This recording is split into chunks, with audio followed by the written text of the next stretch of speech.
Thank you for taking the time to click on Lore. We hope you enjoy the show. Don't forget to like and subscribe here and follow us on Twitch at www.twitch.tv/SlipperySteve. Unlike most stories you've heard or seen before, this is a story that begins with an unexpected twist. 3 unsuspecting individuals living the normal day-to-day lives, each encountered with a strange accented man stepping from a mysterious vocal booth that randomly appeared from nowhere. And before our victims of random adventure could comprehend what was going on, they were whisked away in the mysterious man's mysterious machine. Welcome, adventurers, to the Forgotten Realms, to a world where adventure awaits, mystery is abundant, and danger lurks. What will become of these few? What shenanigans will ensue? Find out in A New Horizon. Well, what you need is... Here we go! What up, everybody? How you doing, Zero viewers and everybody else that will be watching this later on the YouTubes? Hi! I am Chris Ferguson. I am the humble and confused Dungeon Master of L.O.R.E, which is the League of Rolling Expeditioners. And I am joined by 2 super amazing special guests today, which actually aren't guests. They are going to be Permy players. So yeah, I'll just get myself out of the way real quick. You can, I'm Chris Ferguson. I'm a voice actor-ish and other stuff. You can find me at chrisfergusonvideo.com. I screwed up my own website. And we'll go right down the line to my this way. Sam, go ahead and introduce yourself, please.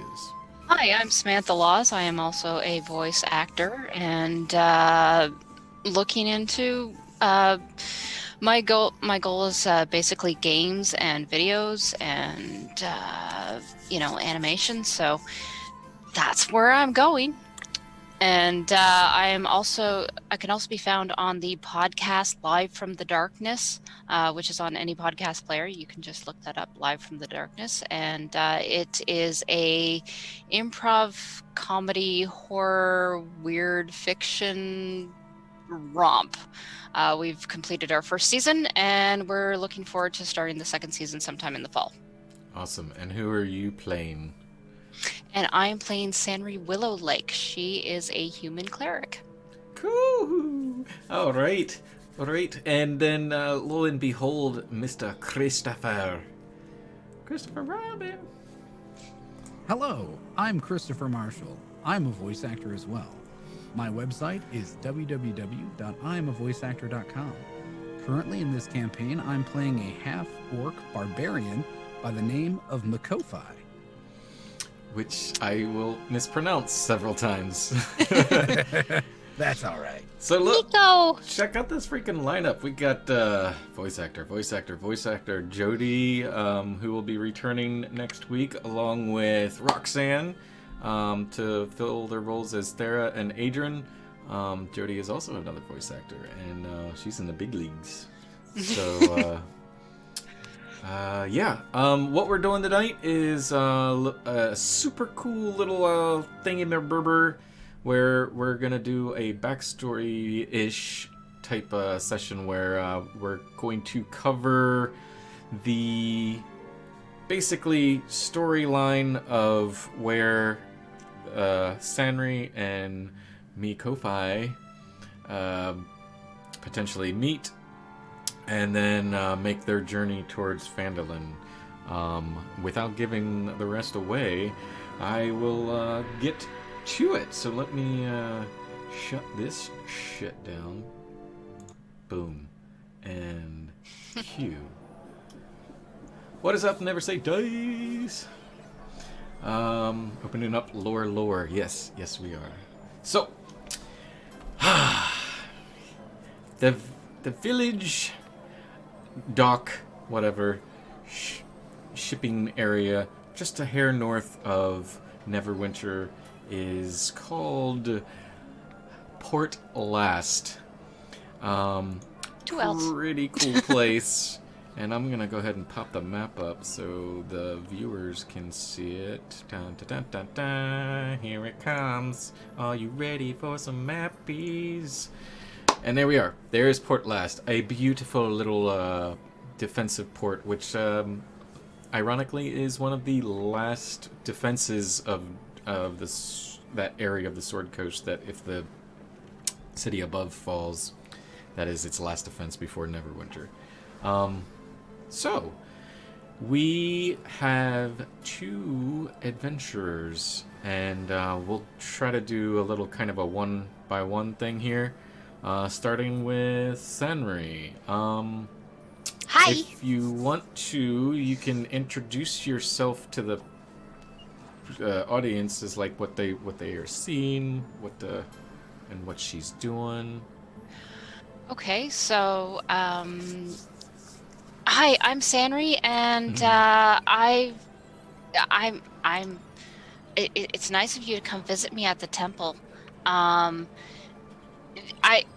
usually like in the back in the library, but it's such a beautiful day right now, and I needed to get out and enjoy the fresh air, and I'm so used to the fresh air, and I love my books. My books are so good, but every once in a while I just have to get out and visit the town. So I'm just exiting the temple here, and yeah, I'm gonna go for a walk. Cool. So, Senri, you have just exited the temple, and you're just kind of strolling through town. Mm-hmm. Okay. What are you looking for exactly? Food, water, friends, a beer, drink, entertainment? Pie. I like pie. Of course. I pie. want some pie. Gotcha. Okay. All right. Then we will have you strolling through the village, and you've been there for how long? I've been here for about just over a year and 3 months, I think. Yeah, that sounds about right. Okay, so you know from where the where were you just at the churchy Temple thing? The temple of yeah. Helm. Yes, the Temple of Helm. I knew that. I was testing you. So you know from the Temple of Helm to get to the market where the pies and all the goodies that you like to partake in, you know all the shortcuts. So you happen to be strolling down through the alleys and shortcuts through the village, well, city, town, whatever, what have you. And you notice, I'm going to cut camera, pause over to Mikofi. So we're going to put you on pause, Henry. It's been so long since I've DM'd now. Anyway, Mikofi. Why don't you introduce yourself and let us know what you're currently doing in this alley where you have not yet met anybody else. Currently, my character is... They're just kind of like going over their coin stuff. My character is currently kind of trying to be more mysterious and cloaked. They're more of a street urchin in this place. And the reason for that is because they used to be a pirate and they kind of have left their ship. So, you know, they're trying not to bring too much attention to themselves. And currently they're going over how much gold they have and realizing like, oh, I need to start doing some more adventuring because I'm running low on my fundages. So Gotcha. they're kind of contemplating it's time to pick up more jobs. Gotcha. And shitballs, my dice. That's not in the script. So you... Yeah, I'll put this here. You're like, what, wearing like a cloak or like you have like a blanket or something like over you? Yeah, it's kind of like a large cloth shroud. Right. Okay, so yeah. Kind of tattered up and dirty just to blend in with the homeless whatnot. How tall is Mikofi again? You wouldn't know yet. So you're crouching in this alley, sitting behind like garbage and piles of just refuse and different stuff that's sitting in this alley. You're counting your coin as you see two gentlemen, drunk gentlemen, stumbling from where you know the bar would be. You've been here about a few days at least. Yeah. So you kind of know the lay of the land. So you get the idea that these guys have been drinking and walking from the pub. Give me a perception check.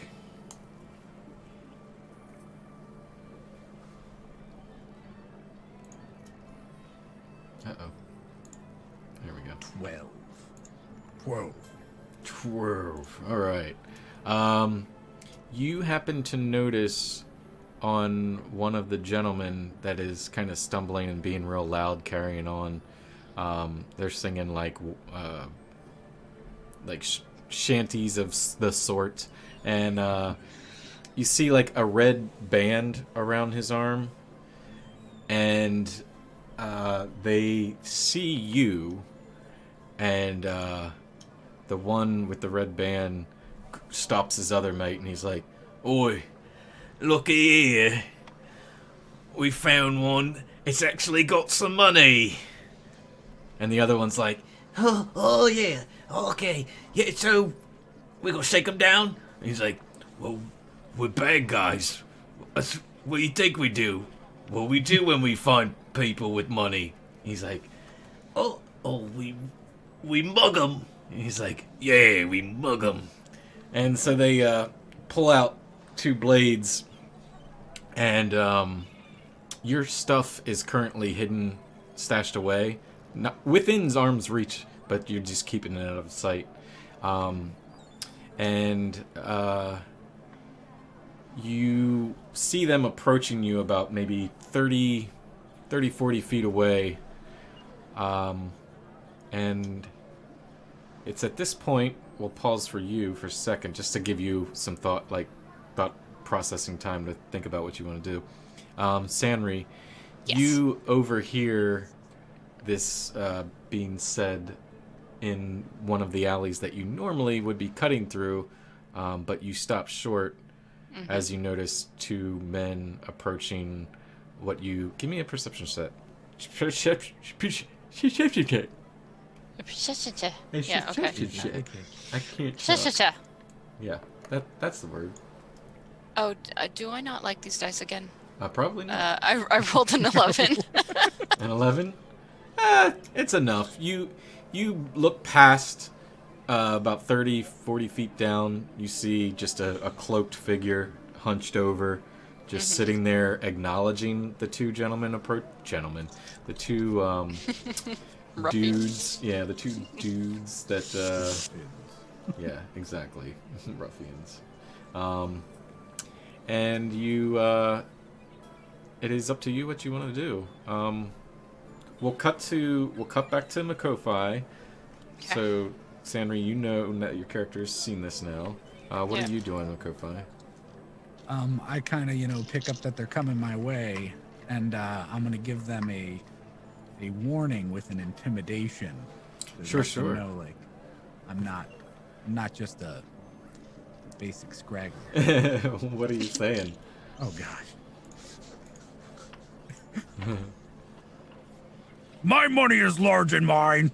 You shouldn't come after me. It's my money. I rolled a 6. Oh, okay. Oh boy. So very poor intimidation. Yep. So the other one says, "See, I told you he's got money." And the other one's like, "Here, let's mug him." And so they start closing in on you.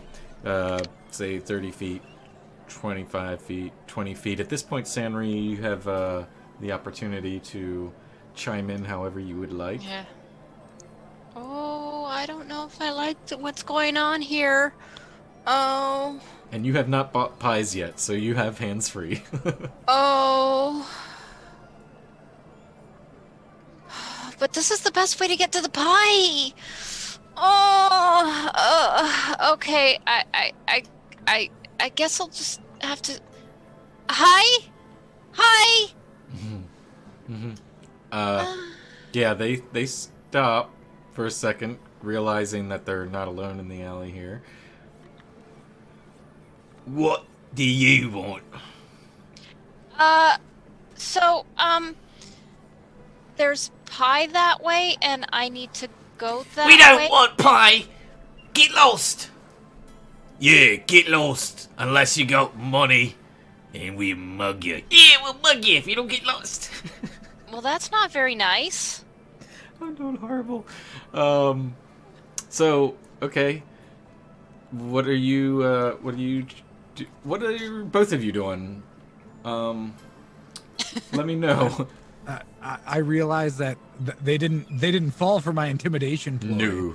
So I'm either going to be reaching for my axe or hammer to, get something to defend myself. Because I feel like they're either going to try to take my money or do some damage to me. Give me a... This is randomly wrong, but give me a sleight of hand check to see which one you grab. Okay. Oh, gosh. I got an 8. 8? Yeah, you grab the hammer. Okay. And you start clutching it. Sanri, what are you doing? Anything like? Well, I'm like, well, that's not very nice, and well, yeah, I mean, I brought money for pie, but They turn around and realize you're not a threat anymore, in their opinion. So they start both focusing on Mikofi. So I kind of start trying to, I step into the alley because this is the best way to pie. So. Yep. Sure. Yeah. So I would say you're about 20 feet away from them. Okay, so And they're casually closing in slowly on Mikofi. Yeah. With well, two blades. alleyways aren't very large, so No, about 10 feet wide. So, I get within like about 10 feet of them, and I'm like, "Excuse me, can I just? I want to." Oh, you're tapping them on the shoulder? Is Yeah, that what this is? Yeah, I'm kind of going. Excuse me, I just need to. I need to get by. I need to. Hey, whatever, get out of here! And they both like step aside and let you go, like let you through. Okay. And the other one, the little one's like, yeah, get out of here, or we'll mug you. Cause that's what we do. You're strange. You're very, very strange. They don't respond. They just give you a really sinister look. I kind of shift back and forth and go through them. Okay. At this point, they're closing in within about 10 feet of you, Mikofi. Mikofi. I let them know again. Can I try another? You can try something. What were you trying last time? Were you trying persuasion or intimidation? I tried intimidation. Well, okay. Well, then you can try persuasion. Okay. We'll see one last time. Let's see what we get. If you roll a net 20, I don't know what the fuck I'm gonna do. No, I rolled a 12. I rolled a 12. Okay. All right. Yeah. They're. What are you saying? I'm saying, this is your last chance to get away, or you're gonna have to talk to my hammer. Okay. The one of them says, well then, it looks like we're gonna be talking to your hammer and mugging you. And then they whip out their blades and they roll for initiative. Both of us, because have I passed Mikofi at this point? You probably would have walked. You're probably within like passing distance of him right now, being that it's only a 10 feet wide alley. Yeah. You get the idea that they let you by, but they're probably not planning on letting any witnesses leave. Yeah. So. Okay. Let's do it. And which one is the initiative roll? The initiative Oh shit. Oh shit. Should be in the shit. middle top of your Up, I see it. page. Yep. There it is. All right.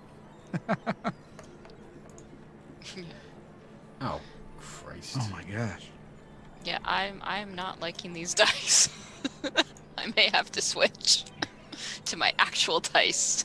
6. Yeah, give me 1 second. It keeps unhiding Thera and Adran.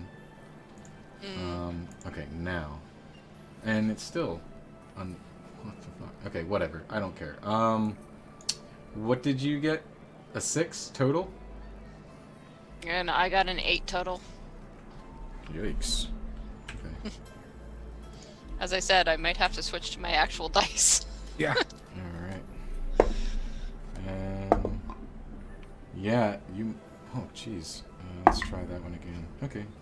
6. They both got 16. So I'm gonna put one at 15 just to make it so it doesn't break the fucking computer. Alright, so the bigger, deeper voiced one steps forward and makes a attack with his blade. And let's say he goes for you, Makofi, with a 17 to hit. Yep. I have a 13 for my armor class, so that makes the connection, right? Yep. Yeah, if it's above. Let's try here. Oof. So he lunges at you with a whopping 6 points of piercing damage with his short sword, which is Like Nice. rusty. It might burn later. All right, so that takes me down to 26 HP. Oh boy. Right off rip. And then he is going to stand in melee range with you.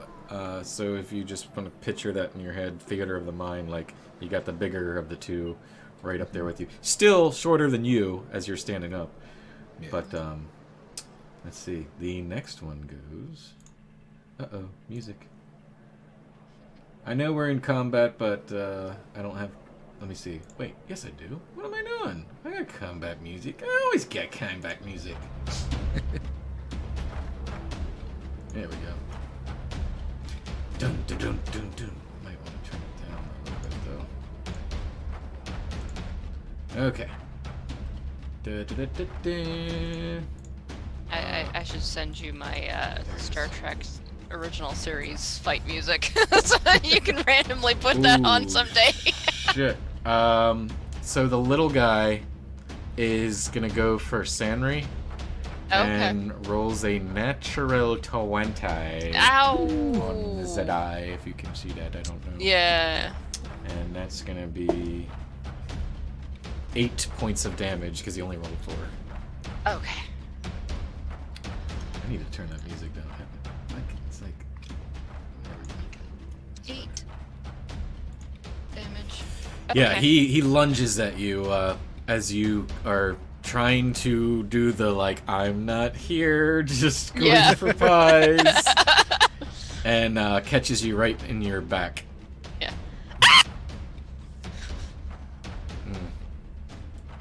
I'm deaf now. That would be...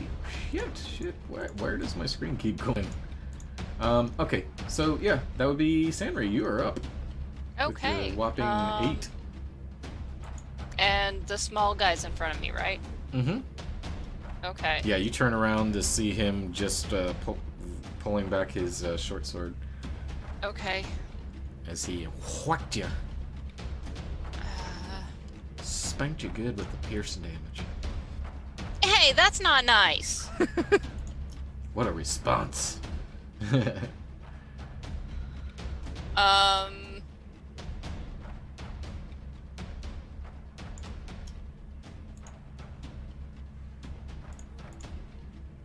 I am going to Sacred Flame him. Okay, and Makofi, you're on deck, just so you know that you're up. It is a hit DC of Dex 13. Okay. Alright. DC of 13, you say? Yes. He rolls a 19. Okay. Dexterity saving throw or take 1d8 radiant damage. And that's it. Okay, so he didn't take nothing. any damage. It doesn't. No effect. There is no half damage on that. Okay. Nope. Unfortunately not. But you do have your bonus action and movement. Yeah. Okay, let me see. What's my bonus action? Actions, bonus action. Okay.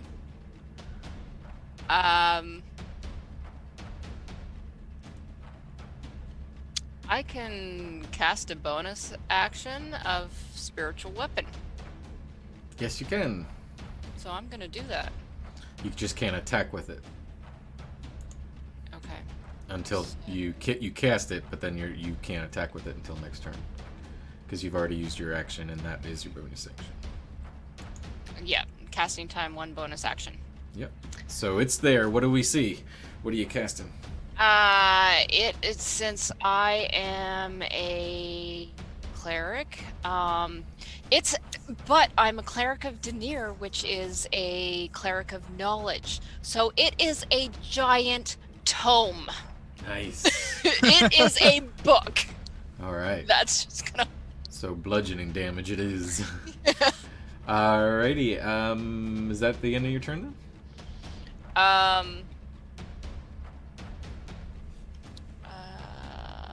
I have Action, shield, bonus right? action. You have movement. That's about all you can do now. Yeah, but that would give him an. Can I bring up my shield at that point? No, because I just cast, so I'm probably kind of busy doing that. No, I mean you have just the way I do it, and a lot of people do it is you just if you have a shield, you have a shield. Yeah. Okay.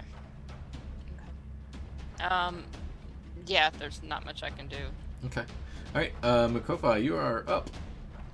Now I got a question. Can I go into a rage and start my frenzy on the same turn? The bonus action is to rage, and then the action is if you're doing a frenzy attack, then yeah. Okay, so then I guess I'll start my turn while going into a rage. Okie doke. And then obviously the guy's right in front of me, so I'm just gonna try to crack him with my hammer Okay. right upside his head. All You right, stab sure. me first, okay? I've seen it. Yeah. Sweet. So- Sweetly. So then I do the hit DC first, or You can do the hit DC once, and then let me know what you got, because you have advantage because you are entering rage. Wait, no, I'm sorry. Not advantage. That's against strength checks. Did you say you were doing frenzy? I'm starting. I think I need to do rage before I can frenzy. I think, right? Mm-hmm. Yeah. Or can I frenzy and then rage later?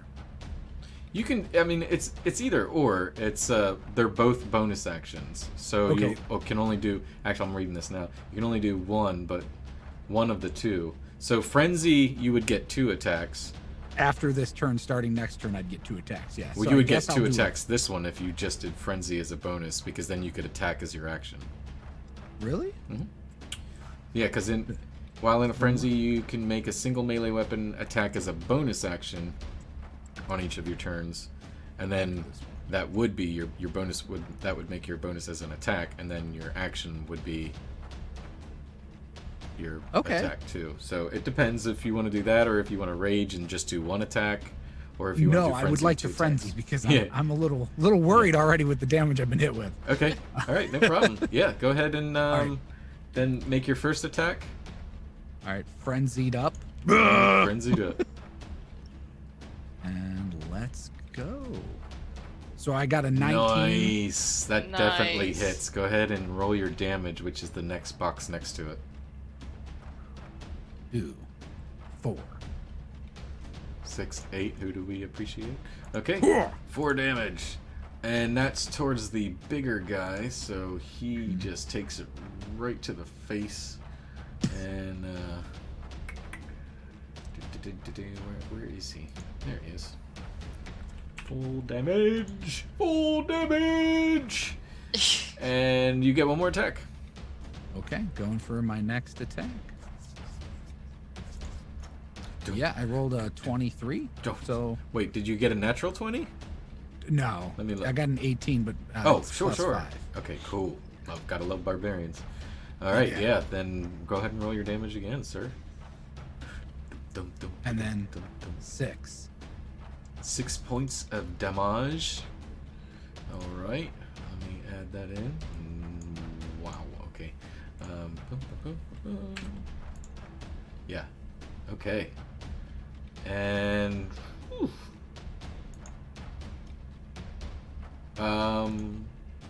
Nope. Go back. All right. Fuck it. Whatever. All right. And that is your action, bonus action, and you should still have movement left. For movement, does this person have that kind of reproach attack to where if I'm trying to walk away from him, he's going to be able to attack me again? Anybody that can melee attack will get attack of opportunity if you move outside of melee range. You can like shift around them, Okay. to like if I had a battle map, I could show you what I mean. But can I shift myself in between the other person and Sanri? This way I'm, absolutely, more protecting them. Yeah, sure. All right, then I will try. I will do that. I'll go Okay. over there to try to get in the way between them. All right, cool. In between the little guy and her. Yeah. Oh, Is that too far away? That's too far. Yeah, that's a bit too Okay. far. I thought you meant like between him and the vision, like between him and Senri. Because think of it like this: they're about maybe 5-10 feet away from you. So Okay, yeah, then I would just shift to the side to where like I'm more in his vision and he probably couldn't see her or anything that's going on. Yeah. like what you would do then would be in Theater of the Mind, because the guy attacking her was closer to you and the other guy. You're sidestepping in between them and now coming in melee range of him too. So if you wanted to, you could attack either or. Okay. So I will crush you. It is the one that is now looks like he's bleeding to death by being bludgeoned by Thor's hammer. He is going to make a desperate swing to attack and rolls a natty 1. Ooh. He Yay! is so dumbfounded by your frenzy that when he goes to swing, his sword just like right in the alley wall, like next to the other guy, and he's like, "Hey, whose side are you on?" And that's his turn. He's just gonna stand there, weaponless at this point right now. Next guy, the one that hasn't been damaged yet, that is in conflict with Sanri, is going to swing and attack as well with a 16. I got a 15 AC, so yeah, that hits. That hits, alright. So he's going to do some damage. Ooh, 5 points of bludgeoning, or piercing damage. 5. Okay. Just add that. Alright. Yikes, right? Okay, and he's just gonna stand there and growl. Meow. And Alright. Sandra, you are up, and then Makofi, you're on deck. Okay. Now I'm really upset. You hurt me. And I'm casting magic missile. You have magic missile as a cleric? I do. Oh shit. I do. Now, yeah, I mean that auto hits, but I'm just trying to think about melee range with spells. You create 3 glowing darts of magical force. So they're darts. Each dart hits a creature of your choice that you can I know see what they within do. range. I'm Yes. saying. But, Oh shit! Why did I ignore that? I don't know what that did. okay. I'm just saying, a lot of spells are range. But whatever. I don't care. I don't want to spend time on it. So yeah, roll your damage. Well, it's a dart, so like it's small. So I don't think that. It doesn't actually explode. No. Well, you got to roll your damage because it auto hits. Yeah. So I've got 3 d4s here, and so this one is so it's 1d4 plus 1 force damage to its target. So I got a 1, a 3, and a 3. So Nice. that's 4, 7? 4, and 2. No, Oh, because of the +1. Yeah. Yeah. So 4, 4, 10. 2 is Wow. Ooh, that's a heavy hit. That is a heavy hit. Son of a bitch. Don't And piss off the cleric. That's why it's a spell and not a cantrip. Yeah. All right. But then good lord. Okay, you cut him down fast. Ironically, they both rolled 16s to start, and now they both have the same amount of hit points. Nice. So, Sanri, are you doing anything else? That was your action. You have a bonus and movement. I guess. Oh, I also have the spiritual weapon. Mm-hmm. You do, but you can't attack with it after you've just done an action. Is it? No, but it has its own action, doesn't it? No. I thought it does. I thought that it's its own thing. It's its own thing, but you have to use an action to attack with it. And that comes at a year bank. Oh, okay.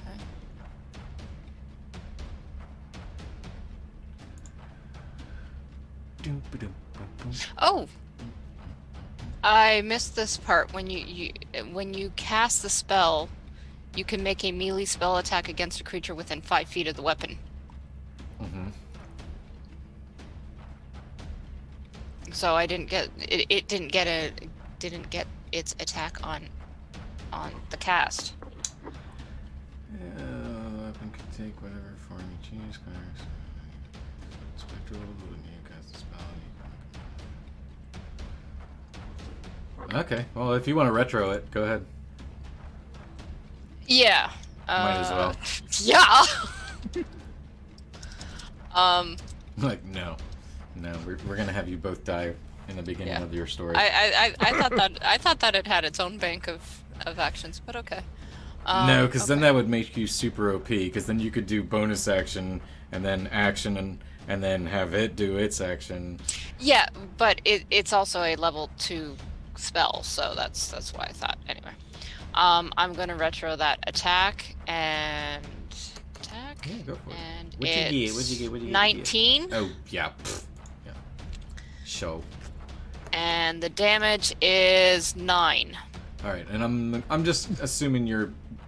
Ooh, okay, yeah, you're attacking the little guy that started the fight with you. Yeah. Yep. Okay. How did Erdis? It basically is like, and this is for blocking me from by. And it just, and I'm like, I kind of go like this with my hand to indicate that it's movement, and it just kind of, it's like this big ass book that just kind of goes whack. Okay. And All across the face. So the little guy, he wasn't wearing a red band. He, up to you, he either his head explodes or he goes unconscious. Oh, yeah, That's up to you. I will have him go unconscious because it's Sanri. All right, no problem. So you described it. I don't need to reiterate. You just see this Makofi. You see this ginormous tome, metal, like shiny, right? I'm assuming. Yeah, shiny. Lit up and all kinds of bam, and it just it does the Rick James. What'd the tome say to the face? Slap. And dude just drops cold, and does the cartoon spin and falls and everything, leaving the red banded dude by his lonesome with no sword, and it is your turn, Makofi. You messed with the wrong people. She knocked your friend out, and now I'm taking you down. Cool. What you doing? I'm gonna go with an attack with my hammer. Woohoo! Hammer time. Hammer time. Ooh, a 10. for the first one. Ooh, let me check that. No, that actually misses. Okay. Now, were you doing another frenzy? Well, yeah, I get the frenzy. It's every turn afterwards. Ah, I get an additional sweet. attack. All right, cool. Yeah. Well, then the first one, as you're going like, you messed with the wrong people. Whee! he's just like ducking to save his life, and then you are up with your second swing. 18. Yeah, that hits. Okay. Can you dig it? And it's 4 damage. 4. Wow. Okay. 4 damage. You clock him, sending him to his knees, but you see him still conscious and just grasping. At this point, he looks at the situation and looks at you guys and turns to leave. I'm going to roll something here. Yeah, this would give you opportunity, Makofi, if you want to make another swing at him, because he's turning the run. Yeah, I will go for that. Okay. Yeah. Hit me, you son of a bitch. Hit me! 8. Misses. He starts to take off. Gets about... What is his movement? We'll say about 20 feet. Sanri, you still have enough distance. He hasn't stepped out of the alley yet, but he is in... He can't even sprint. He's like limpy, like just trying to get out of there. Like, I fucked up. I messed up. My spiritual weapon actually uses my bonus action. I just looked that up. To attack? Yeah. Oh, okay. All right. Well, to- then we'll have to remove that then. Yeah. I'm a cleric now. No. How close is he to the spiritual weapon? Ooh, actually, he's further from the spiritual weapon because you hit the little guy, which was closer to Okay. you. Yeah. And this guy was like back this way, closer to Makofi, so he's got about 25 feet.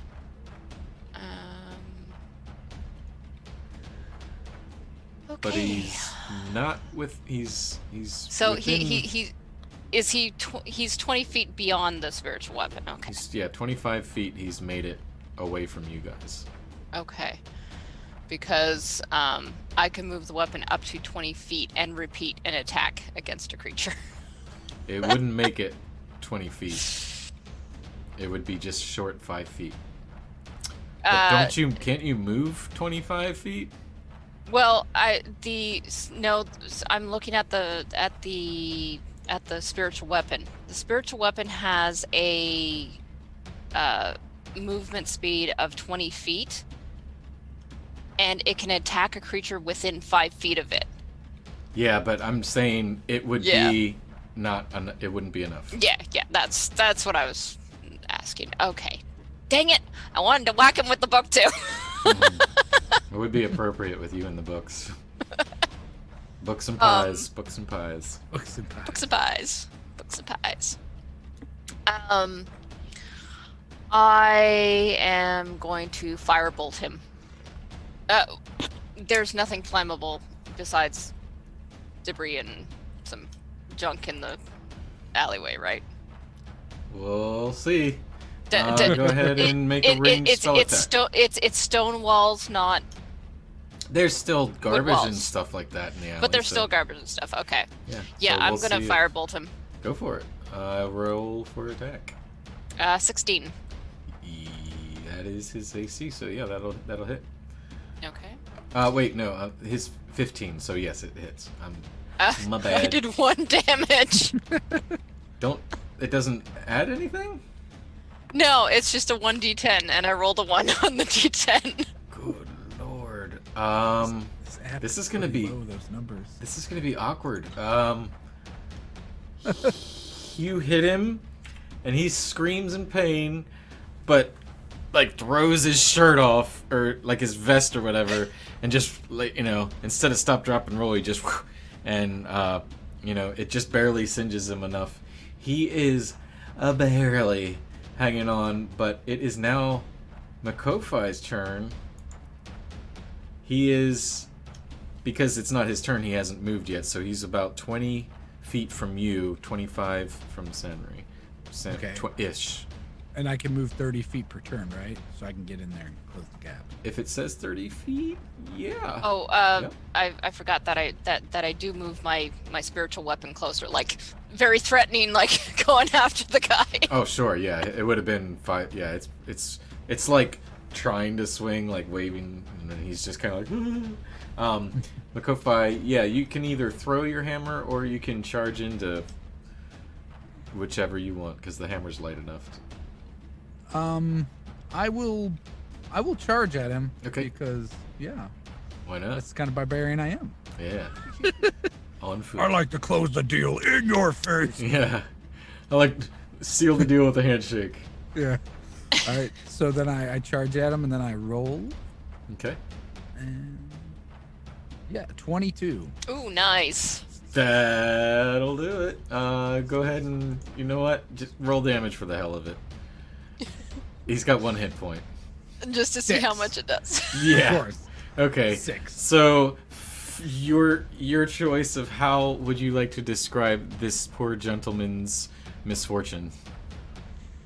Let's see. So, I take my hammer and like obviously he's running away, so it's the back. So, and I just take a jump and I just come down like with all that force, just like boom right on top of his head and probably pop it open like a watermelon. Yeah. Oh. What's his name that does the shows? You just Gallagher'd yeah. his head. Yeah. You Pretty much. Sad but true. You Gallagher the gentleman 10 feet away from the entrance of the alley. But lo and behold, there is a burning vest 5 feet away from him, and you got one headless dude with a red band on his arm, and a gentleman that is unconscious, smaller gentleman, Yep, in your alley. Oh, let me get rid of this music here because it's annoying the hell out of me. And so I mean I check the unconscious gentleman's pockets for enough money to buy me a pie. Okay. Yeah. You find you find 2 gold pieces and like 20 copper. How much is it for a pie? We'll cover that later. Because well, It's being in probably Port not Lash, much. she probably knows how much a pie costs. So Yeah. she's just It's going more to than take. enough. She's just going to take what it costs to buy a pie. Yeah. 'Cause she's just- Sure. So you leave the 2 gold, you put them on his eyes, and you take his pocket change that he's got, and it's enough to Yeah. buy you and your Like, potentially Yeah. new friend yeah. some I'm pie like, and drink. they're buying us pie. Want one? I like pie. Thank you. Pie. Famous Mako pie. So I will also check the red banded individual, because he doesn't Yeah. have much use for whatever. he has. Roll a perception check as you are checking him. 15. Okay, 15. The red band on his arm catches your attention. So much that you, even though you don't know this stranger that just kind of sort of came to your rescue but didn't, but then later did kind of thing, you feel compelled to ask maybe what this is, because it certainly looks like a tag of some sort. And then you find a leather little pouch, and sounds like shinies inside. Which, if you both want to put down like what I tell you, if I don't know, you write it down, or you can even put it in your D&D player sheet somewhere. If you want to put it in the notes just for now, because I don't remember how to add. I'm trying to look at it. Somewhere in there, you just click it and you add the gold. Yeah, we'll figure that out later. But anyway, yeah, but it's a pouch, and if you want to check it now, you can, or if you want to hang on to it and wait till later. I'd like to check now. I'm an impatient barbarian. Cool. Yeah, you find 10 gold pieces, 20 silver pieces, and 10 copper pieces. And was there anything else? yeah, there was well, you don't know, but you can assume some jewelry, like a pearl necklace, dinosaurs, and pearl necklaces, and pirates and stuff. Jesus, that's what I get for trying to do Jeff Goldblum. Yeah, you find a pearl necklace and like a gold bracelet. And you're a pirate, so you would probably put that bracelet as about maybe like, like five gold pieces, and the pearl necklace probably at about another 20. It looks expensive. Okay. This is some good loot. Thanks for helping me, lady. Oh, if it wasn't for you, Makofi would be a goner. What's her name? I'm Sanri. Hi. Nice to meet you.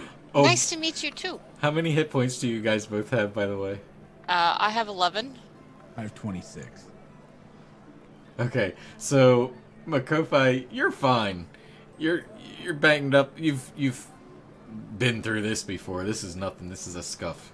Sanri, you're struggling to hold a conversation without kind of blacking out a little bit here and there. Okay. So I think I really need pie now. I agree. You look like you can use some rest. How about we go to this pie place? I like pie. It's this way. And I gestured towards where I was heading. okay, all right, you guys make your way to the pie place and purchase your pies, whatever flavor preference, just to speed things up. And where did you want to go from there? There's because it's a big kind of like fishing town type thing. There's all kinds of like market, fish, bars, taverns, inns. Kofi there's probably all needs kinds to of sell stuff to those, sell that necklace and the bracelet.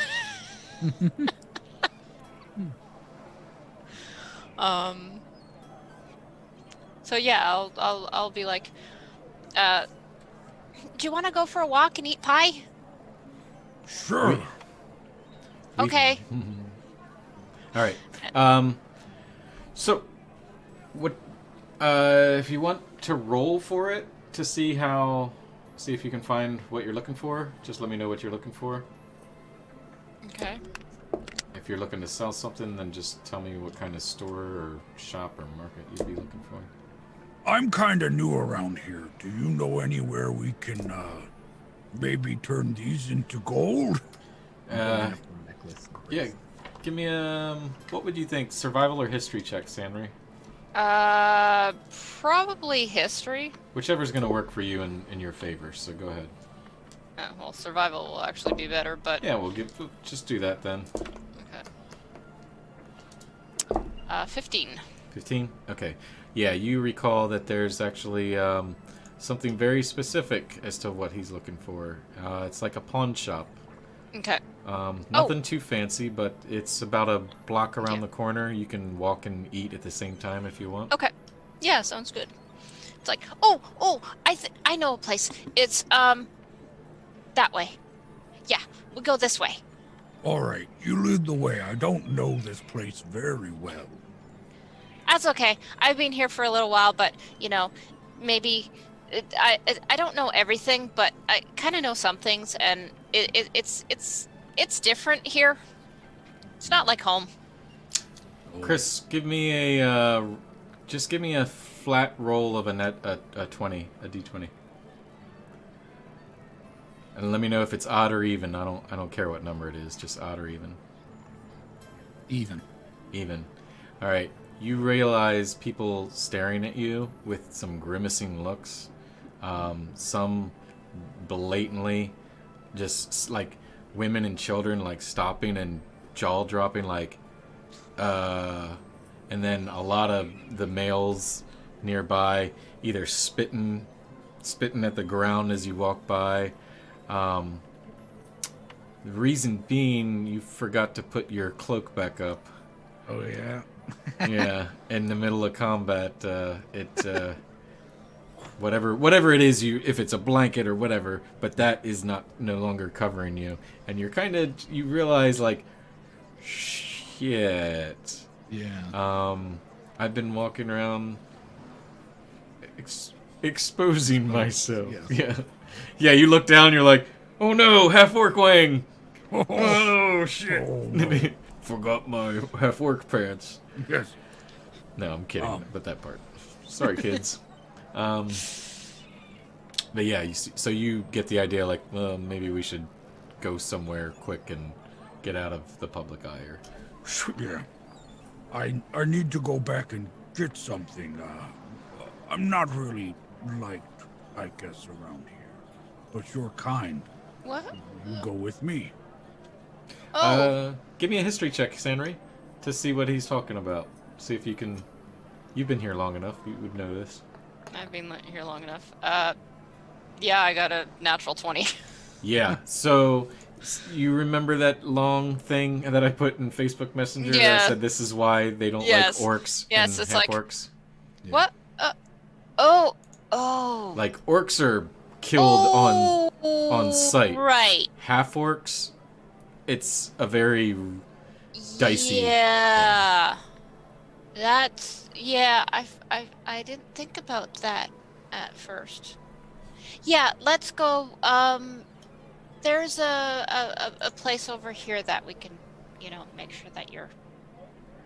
We'll take these paths. We'll take these roads. Okay. All right. So you guys, Mikofi, you throw your hood back up or whatever it is that you're using to cover, and you guys stroll over to the shop. Have a little ding, ding, ding, ding, ding. Mikofi, do you want me to sell the stuff instead? Because, That's probably a good idea. I'll Okay. give it to you. You do the talking. Okay, you wait by the door, maybe?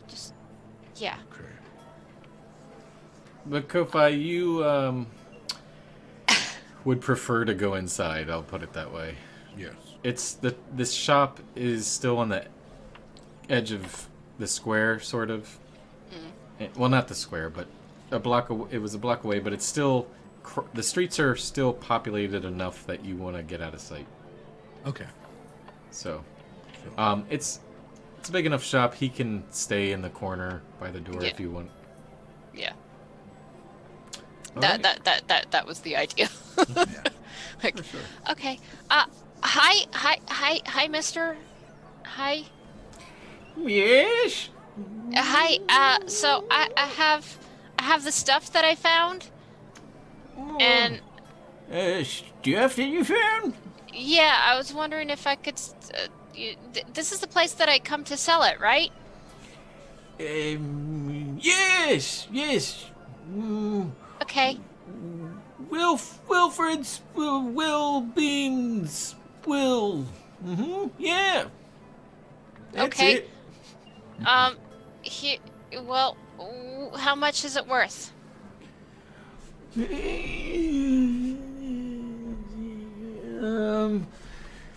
Well, see. And he takes. Do you let him take both of the items? Yeah. Okay, so he takes the necklace and the bracelet, gets his little monocle part sharpened up, and starts looking. He goes, "Oh yes, I see. Uh-huh. I'll give you 5 gold." I look at Makofi in the corner and go, No. that doesn't seem right. I mean, like, Oh no, it's right. I mean, 5 gold is what I'll give you. the bracelet itself seems like it would be 5 gold if you cut it up. Well, I don't know what you plan on doing with it, but I'll give you 5 gold for both to take it off your hands today. No, we'll hold on to it. Thanks. That's not what we want. Thank you, though. Okay, bye. I don't think that I think it's worth more than 5 gold, so here, you can take it back. Thank you. Okay. Why do you think he's offering so low? Does he know how we got it? Is it because of what we said, or is he just really cheap? Probably the last one. There's a lot. I mean, this is, I hate to say it, it's a bit of a pirate town. So people are always trying to get something for, yeah, so Well, thank it's that type of place. We'll sell him later. Yeah, Maybe. yeah. Maybe we'll find another place to go to do that. What else did you have to do today? Is there something you need to do? Well, I normally go down to so near the docks there's these boards that show different work, and sometimes I do a little bit of work because books are expensive, and I'm starting my own private collection, but I kind of need money, so I kind of need work and jobs, and so I try to do like little things around here, like weed the gardens or find the pets, or small little things. But there's a board over there that I go look at. Did you want to come and look at that too? Yes, I could use some more gold, and maybe a real bed to sleep in for a change. Yeah, we might have to go somewhere else to find that, though. Where do you stay normally, Sanri? So there is a little cottage that's just outside of town that she's been staying in. That's like maybe 20-minute walk outside of where she goes to research. Oh, so you guys can crash there if you wanted to. Yes. Okay, cool. Yes. All right, so you're heading towards the message board, essentially? Yeah, yeah. I figure that's going to be near the dock because that's where most of the travelers and whatnot Yeah, go, you guys push through the heavy foot traffic, and Makofi, you remember to keep your hood up, and yep, and some people you recognize some familiar stares, obviously seeing you bloodied up a little bit and realizing it's the same half orc just with a hood on. Kind of like, it's the McRib again, but this time with onions and pickles. Anyway, so you make your way to the board. But he's also eating pie and with a kind of bouncy little girl.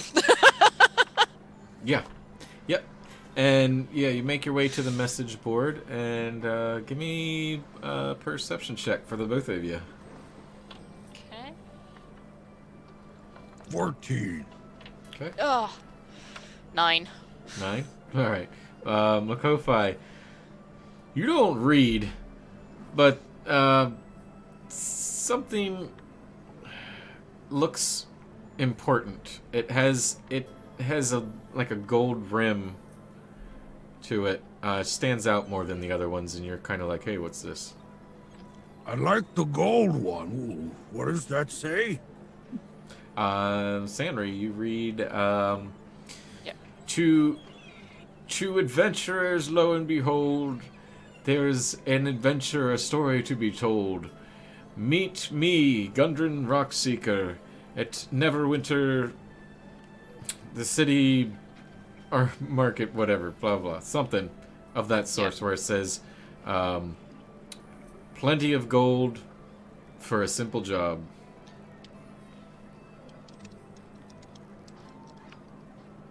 And you're very surprised that no one took this. Huh. It's That's totally weird. like a level 1 player shit. It's totally level 1. You want to do that one? Well, Neverwinter's a little bit far, but maybe we could sell that stuff there. Because they're a little bit more. Good idea. Yeah. So we can definitely go to Neverwinter. I don't normally go that far, but I'm having a problem. Maybe I'll find a book in Neverwinter that'll help me too. So yeah, let's go there and do that and see what we can find. Okay. That sounds like a good idea. Do more books live in Neverwinter than here? Yes, there are different books though. Oh. That's why I'm here. Because they're different books. But yeah, we can go to Neverwinter. It's gonna take us a little while to go. Do you mind if we stop off at my house first and maybe have some food? And I can pack some stuff. I like food. I already have my stuff with me. Let's go! Okay. All right, so you guys hit the road to your shack, little thing, and for the sake of it, we'll say it's about a 20-minute hike. But it's we'll say, unless you specifically have a place for it, I'm just gonna say it's 20 minutes south. Yes. So that way it's kind of like on your way. Yes. Okay. Yes. That was the idea. Yeah. So just outside of the thing, you guys get to the you get to your. Is it by itself, a little shack, or is it kind of like a little tiny camp or something? No, it's just a little shack, and there are kind of a few along the way, but they're like spaced out. Okay. For people who don't want to stay in town, but. All right.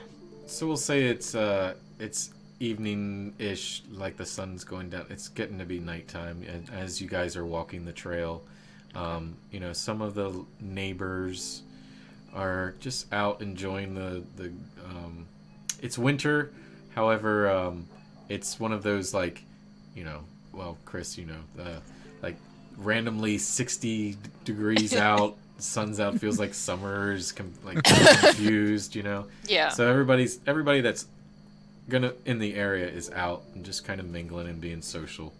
Mm-hmm. One of the neighbors waves at you. Hi. Oh, hi. Who's your boyfriend? That's funny.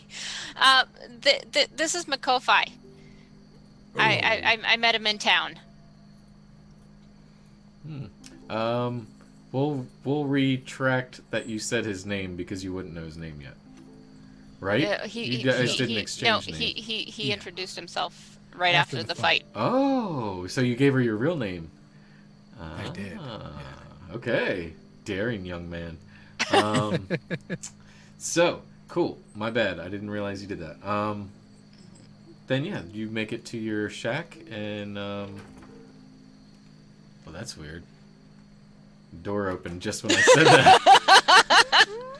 that. So it knows. That wasn't you? That wasn't you. Okay. It wasn't me. Yeah, you're chilling at your little humble abode. Yeah. So I'll put on some food. Mm-hmm.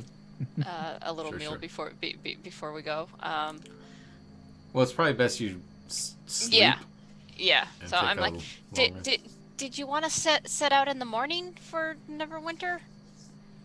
That sounds great to me, Samri. Yeah. Okay. We'll do that.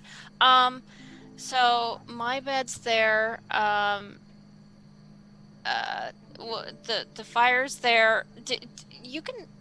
Are you okay in the corner? I'm sorry, I don't have anything else for you.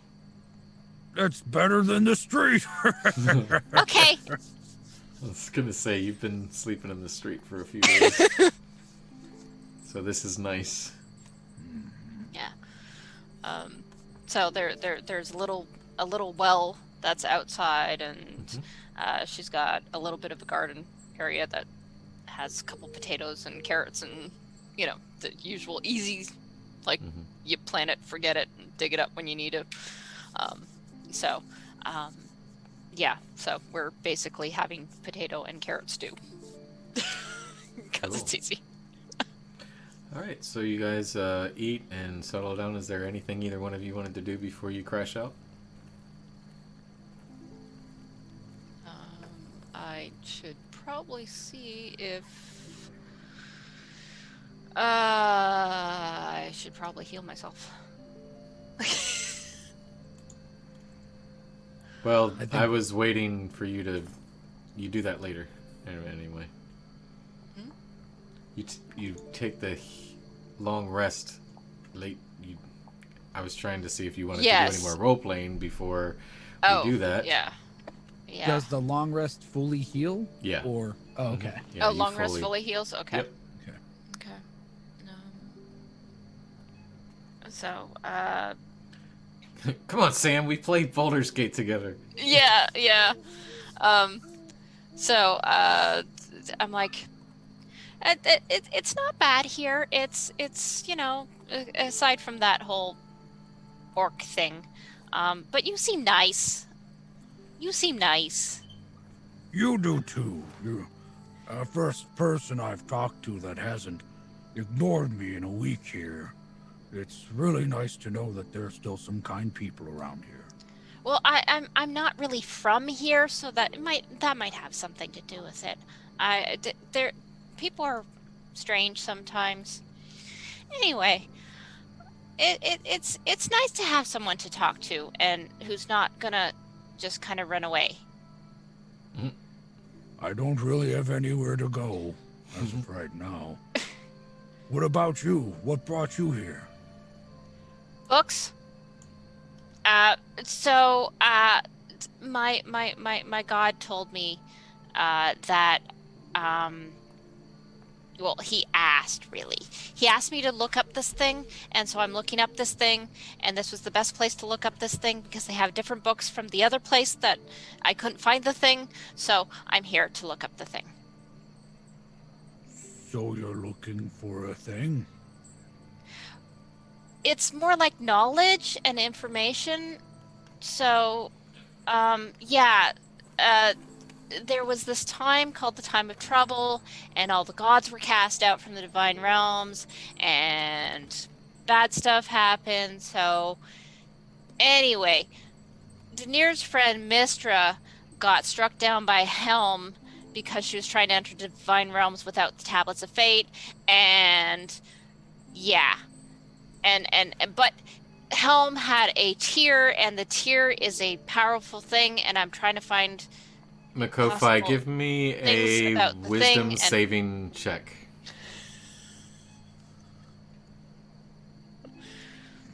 8. Yeah, you fall asleep as she's talking. And But so you don't I'm realize still that. trying to find the thing or information on it, really, to see, you know, what it does and how important it is. And oh, yeah, that happens. Huh. Okay. Well, I guess I better sleep too. Yep. Sanri, as you realize your new guest is sound asleep, you throw a blanket over him, and you head off to bed. And Yep. with the night sky beaming through whatever little window you have, and just the sound of the a warm winter night, you fall fast asleep. Okay. And that is where we are going to take a break. So we'll be back in 10 minutes? Yeah, 10 minutes? Cool. Sounds good. All right. Alrighty. We'll see you guys in a bit. Alrighty, we are back. Thanks for sticking around, folks. And anybody new to the channel, tuning in, if you want to jump in and chat and hang out with us, you can hit that follow button, and then chat will allow you to jump in and hang. The reason we have it set up that way is there's a lot of spam bots out there that prey on people that don't have that set up and continually spamming your chat, so that's how we set it up. Anywho, if you're watching and you are following, then hop in chat and let us know how your day is going, whatever, yada yada yada yada.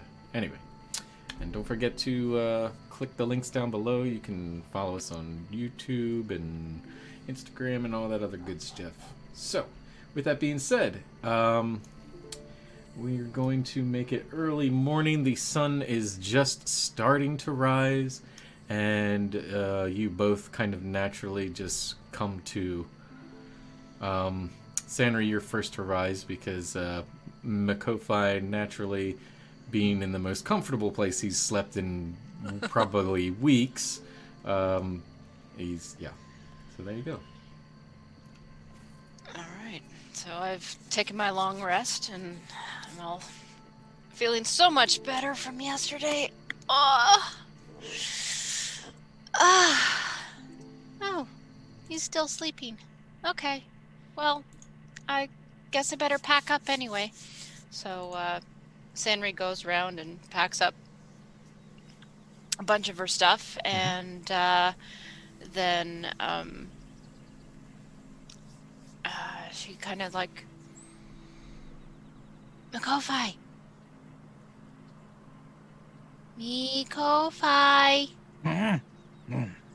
Hi. I'm gonna go see if I can borrow the horse from my neighbor. It's great waking up without rats in your pants. Yes. I don't know. I kind of find that my alarm clock these days. But, so, go ahead. yeah. Sorry. I'll be back. All right. Okay. Well, Kofi, you just chill and relax and poke around if you want to. Not much to see. It's a small little cabin, I would imagine. And yeah.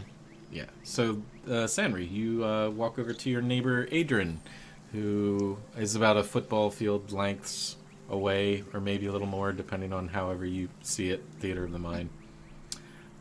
He is outside hacking up some wood. So, what's his name again? Adran. Oh my God! Why did I say that? I'm like, That's what I was like, what? Aldir. Algier? Aldir. Aldir. Okay. And Alan and Deer. Aldir. He's just human. Hi, Aldir. Oh, hello. How are you today? Good, Sanri. How are you? I'm good. I'm good. Fuck. Yes. Is everything okay? Oh yes, of course. It's winter. I'm just chopping up some wood taking advantage on the warm weather. Wonderful. So I was wondering. So I'm thinking of going to Neverwinter, and I was wondering if I could borrow your horse. You want to borrow old Samuel? Yes. I would like to borrow him, please. I will make sure to take him and care for him and make sure that he's fed Love and him watered and hug him and squeeze him. Yep, he gets it. He's known you for the time that you've lived in that shack, and you guys have back and forth. He's the closest neighbor and also the what you would consider a friend. So he doesn't see any problem with it. You don't even have to roll for it. So he he goes and walks you back to the little stable that he has just in the backyard. Mm-hmm. And there you see a stunning looking, kind of like a Budweiser steed. Okay. Very, very toned and muscular. It's got a little Yep. bit of graze to it. Gets some wear and tear, but he starts unroping him. Yep. And you've actually ridden Samuel before. Okay. Being that you've been friends and neighbors, like he's let you ride him around and stuff like that. But you've never actually taken him on a trip yourself. Okay. So you'll bring him back, yes? Oh yeah. I'll be just a couple of days, I think. Okay. All right. Yes. Yeah. No problem. I don't see any issue with that. Just please bring him back safe and sound. He's the family horse. Of course. He still likes carrots, right? Yes. Of course. Yes. Oh, okay, great. I'll take some from the garden. Carrots and apples, and I will- plenty of water. I will take some from the garden and bring them along so that he's got some treats as great. we go. Fantastic. Oh, and if you need any potatoes, I've got plenty in my garden, so go ahead and just dig up what you need. He nods and he goes, William, you heard our nice neighbor Henry, and you just see William, it's like 6-year-old, stomp out from outside, potatoes, and he just runs off to your house and disappears. And there you are with the horse. He pats Samuel on the head and says, "Now you Yes. be a good boy, okay, Samuel?" And oh yes, I know. I know it's gonna be longer than before, but she'll take good care of you. Of course I And- will, Samuel. I like you too. And he looks to you, Makofi, and says, "Oh, who's the?" I didn't bring him with me. Oh, that's right. He doesn't. Okay, my bad. Theater of mine. And yeah, so there you go. He goes back inside and wishes you luck on your trip. The sun is now just cresting the horizon, and you head back to Makofi. Yes, Makofi. Nope, I just seen a black bar and I went to touch it. That was complete ADHD moment. Oh, It was just whoops. yeah. All right. So, do you guys both have your long rests squared away? So you're Yes, full health? I have done that. Yep. Mm-hmm. Alrighty. Alright, so off you go to Neverwinter. It is the majority of the day down the main road.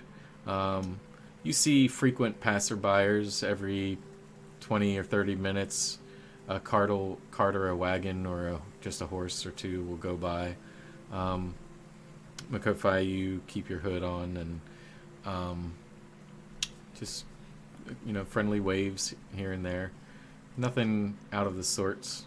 And with the expediency of time, it is a long travel. The majority of the day, it is now late afternoon, early evening, when you actually start entering the city of Neverwinter itself. And you dun, dun, dun, dun, dun, dun, dun, dun, dun, dun, dun. We're gonna say this is it. So you are entering the city of Neverwinter, and prior to, you stopped to feed Samuel and give him some water and carrots, and apple or whatever you want. And no conflicts or encounters of any type. And so now you have entered in what appears to now be the evening. You mosey into where the letter had said, which you hung on to, because that's what you do when you take a job, is you actually grab it and bring it with you. It's said to meet at a specific location, which is the market, and it said Gundren Rockseeker.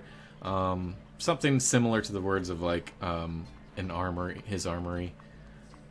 And you ask, why don't you both give me a perception check?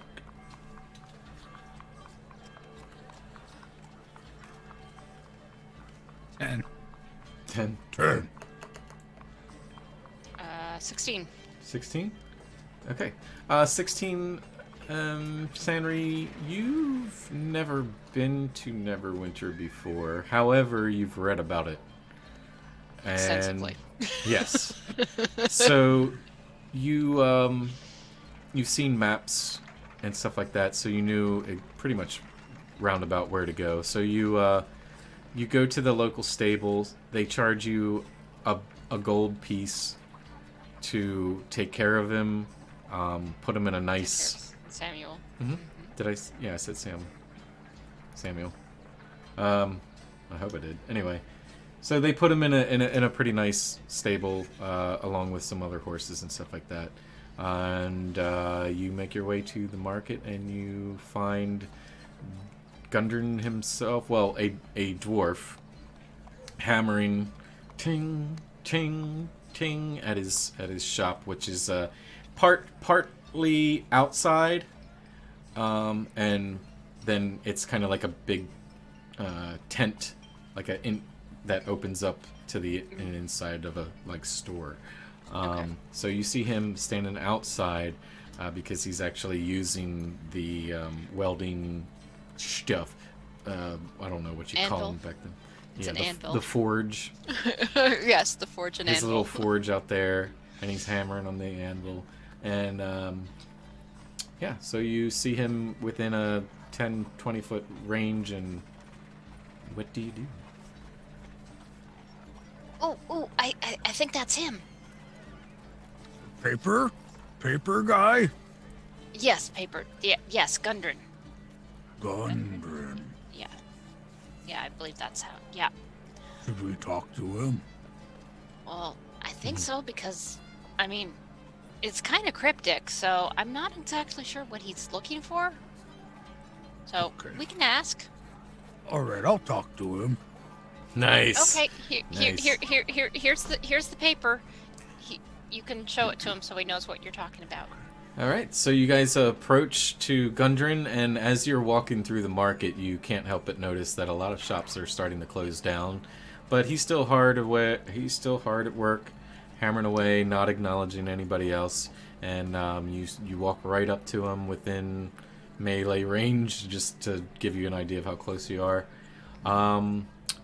Yeah, he's hammering, and there you are in front of a dwarven man, dark brown and gray hair, long beard. You get big, heavy leather apron and leather gloves. Just twing, twing. Hello, Gundren. That's a nice hammer you have there. We're here for the gold.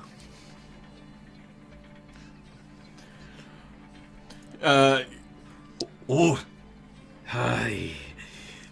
Here to take me gold, eh? You ain't getting it from me. And he sees the paper in your hand. Oh, right. Sorry, I, bad experience yesterday. And, Oh, we understand. gambling and all that sorts, and, I'm off me trolley today. I must apologize to you. How can, Gundren Rockseeker help you today? I just point to Miko. This paper. Gold. We're here to help. Okay, and he grabs it. He goes, Oh, I forgot I even left that in there too. I take it, and he looks at the back, and he's like, aye. So you be coming from Port Lost then? Yep. Yes. Right. Okay, well, I'll cut right to the chase. I am looking for a couple of people that would escort me cart of wares to me hometown in Phandalin. Oh, okay. Have you ever been to That's- Phandalin? I have once. Or twice. Oh, you have. Yeah. Okay, so It was a nice place, but I didn't stay long. I didn't have much to do there. They You didn't look- have as many. They didn't have enough books. he looks at you and rolls a 12 on bullshit. Are you telling the truth? Yeah. Okay. Yeah. All right. Yeah. So he She's stuffs his passed beard. through there, but really just passed through. Like. Right. So you know all about the mining? Yeah. No. I mean, wish I had Chris's beard right now. I know that there's a mine there, and they did mining and stuff, but I don't know. Is there something special about the mine? And he just kind of buddy. No, nothing particular. Just need to get some supplies down there as soon as possible. Ah, okay. So you need us to get the supplies to the mine. Right, not the mine specifically. I just need the cart to get to Phandalin itself. Ah, okay, we can do that. Oh, Yep. oh, Samuel. I think I'm gonna have to send Samuel back home. Yeah, you might have to. So you come with horses. The cart comes with horses, right? Yes. Okay, I'm gonna have to figure out. Not your problem, my problem, not your problem. Mhm. I have to figure out how to get my friend's horse back to my friend so that As- the horse is back home. As he's nodding, a tall, handsome, blonde-haired man in shiny armor steps out and he says, "Gundren, are you about to close up shop? I'm a bit parched and could use a drink." And Gundren looks back. He says, "Aye, but we have employees, temporary employees." And Sildar looks over. Well, you don't know his name yet, but the Yeah. gentleman looks over and yes, temporary. Right. Okay then. Well, close up Hi. soon. I'm parched. And he just looks at you and just kind of, and then goes back into the tent. Okay. So Gundren's like, "So yeah, me and old Sildy here, we are going to close up shop, and then after we partake in a couple of beverages, we are going to ride out tonight, because it's a 2 days travel, and so then we would like if you would be willing to take me cart that's out by the and he just gives you a location that's relatively close to where Samuel is at the stables. Oh, So- okay. I yeah, know what that is. You'll find the cart near there. Yeah. But don't go looking in it, and don't go taking anything from it. But there is a lot of gold. If you return the cart to Phandalin, we will partake in 20 gold pieces each. Okay. Like I said, it's a lot of gold for just marching a cart. That might get me a book or two.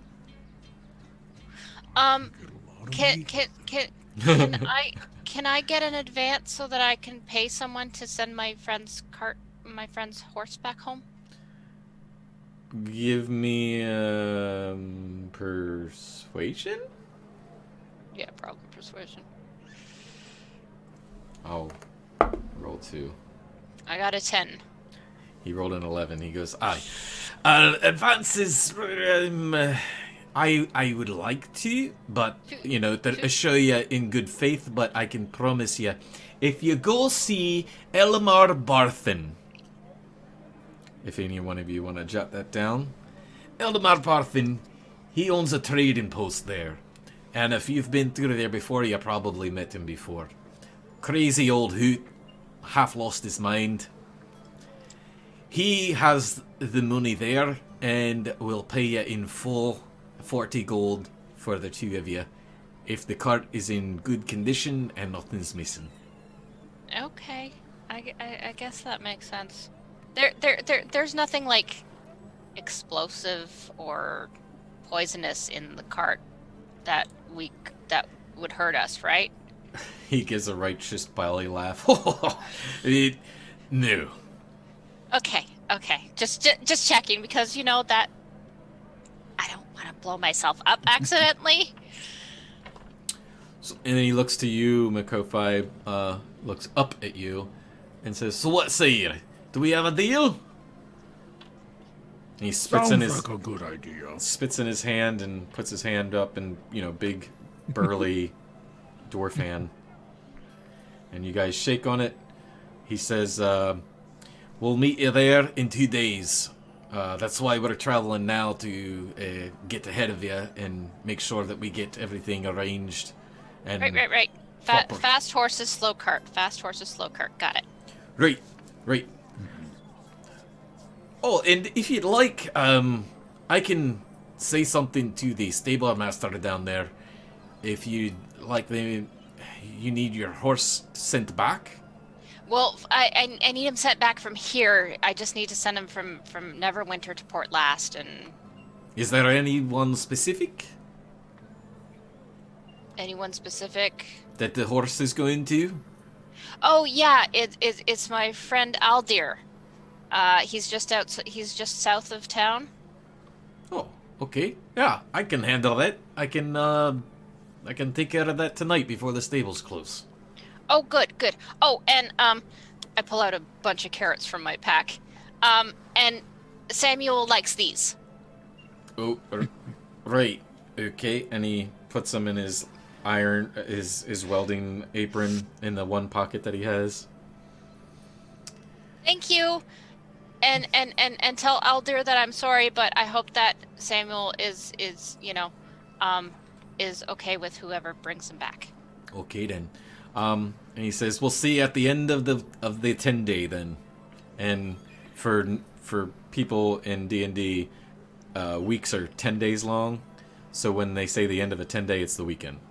So you get you would know already. It's kind of like a Thursday right now for you guys. Thirsty Thursday. They are looking forward to their alcohol. So then, are you looking for somewhere to stay, or you got somewhere? Yeah. I was just about to ask. Is there a place that you recommend that's not too much because until we get the money we can't really. Right, I understand. There's down the road a few blocks. There's a place. It's a lovely little shite hole. It's called the Barbarian. Barbarian. The Barbarian. That's clever. Well, wait till you find out why. Okay. And he turns around and goes and closes up. He starts pulling stuff into the tent and starts closing up. And it is up to you where you want to go.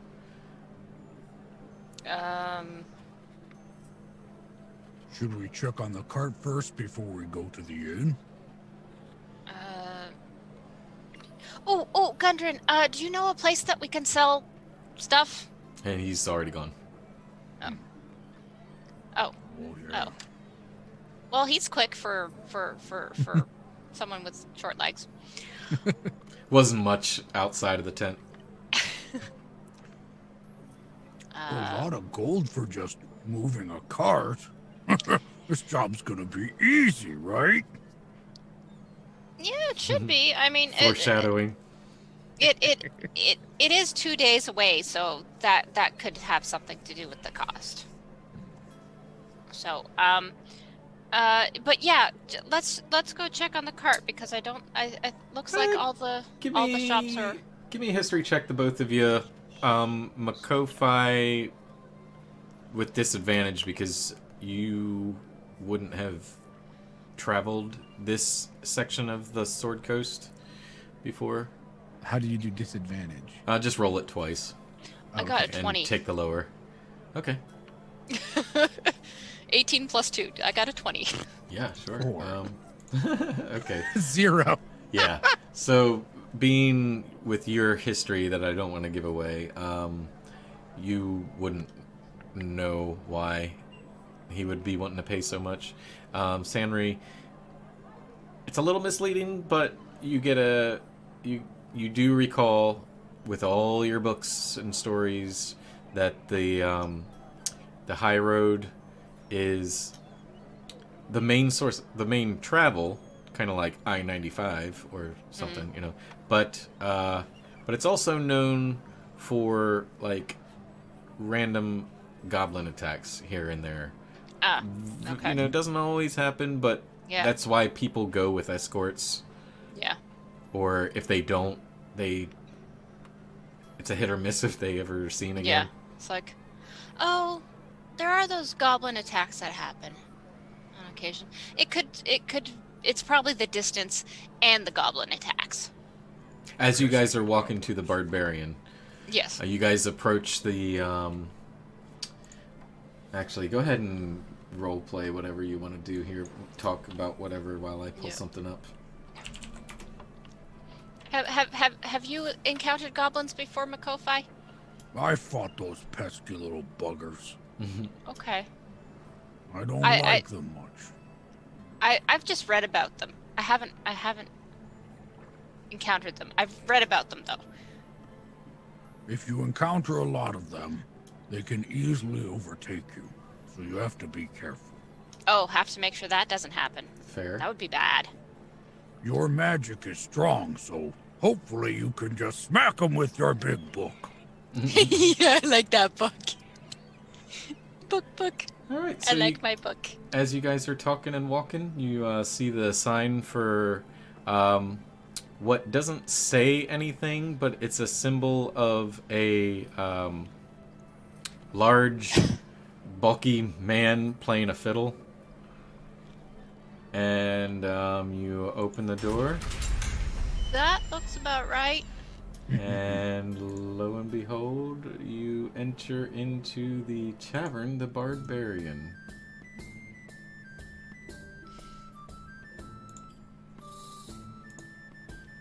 It's only music. Why me? Anyway, yeah. And that's all they got. So we'll take it. Fuck it. So you guys are entering in. It is now nighttime, and the music is lively. It is a thirsty Thursday night in Neverwinter. This place is not fancy. It's when you asked Gundren, you know, where there was a place because of your money situation. He was quick to know because he lives there. Well, he does business there all the time, so he knew exactly where to send you for somewhere cheap to get a meal. And there's also, because it's a tavern-ish type of deal, it's got rooms upstairs for rent. So you enter in, and are you sitting down? Yeah. Okay. All right, make a perception check, both of you.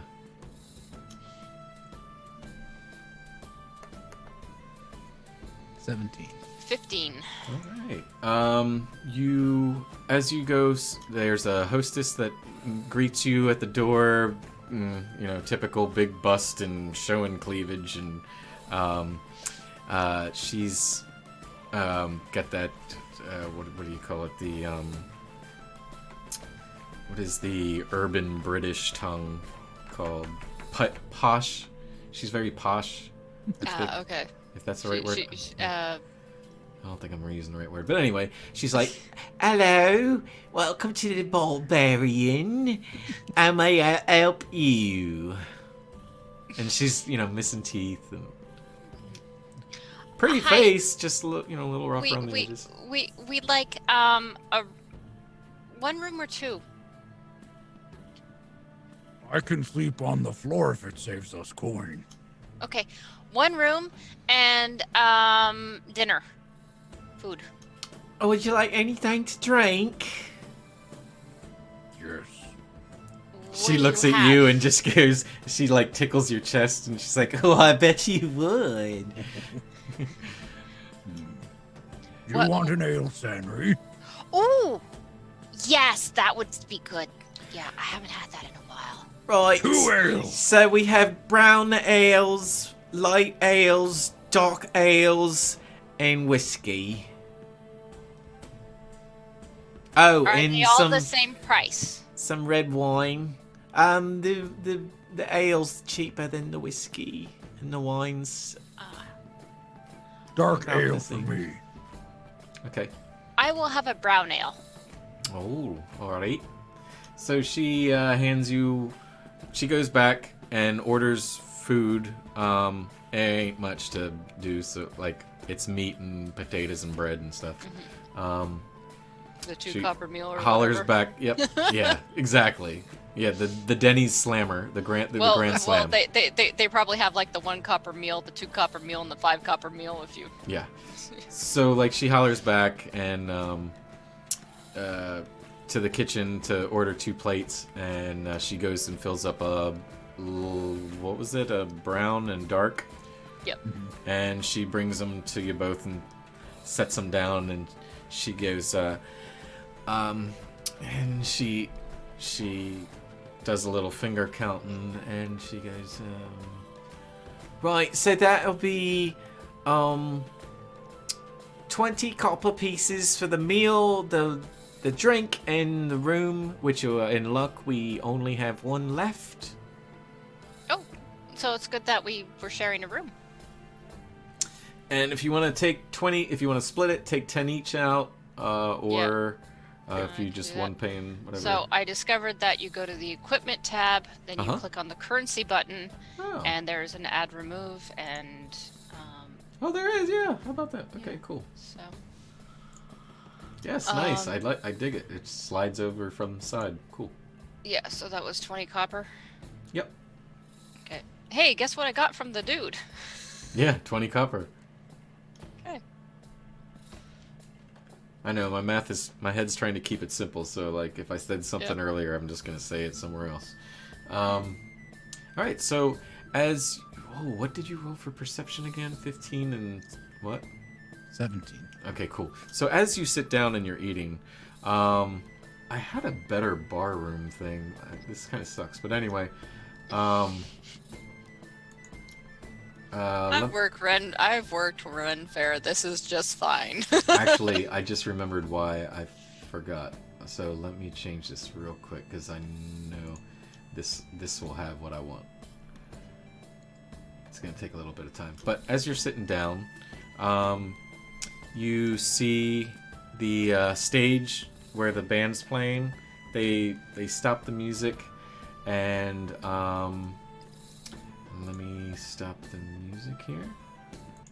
And the crowd, you hear laughing and people talking.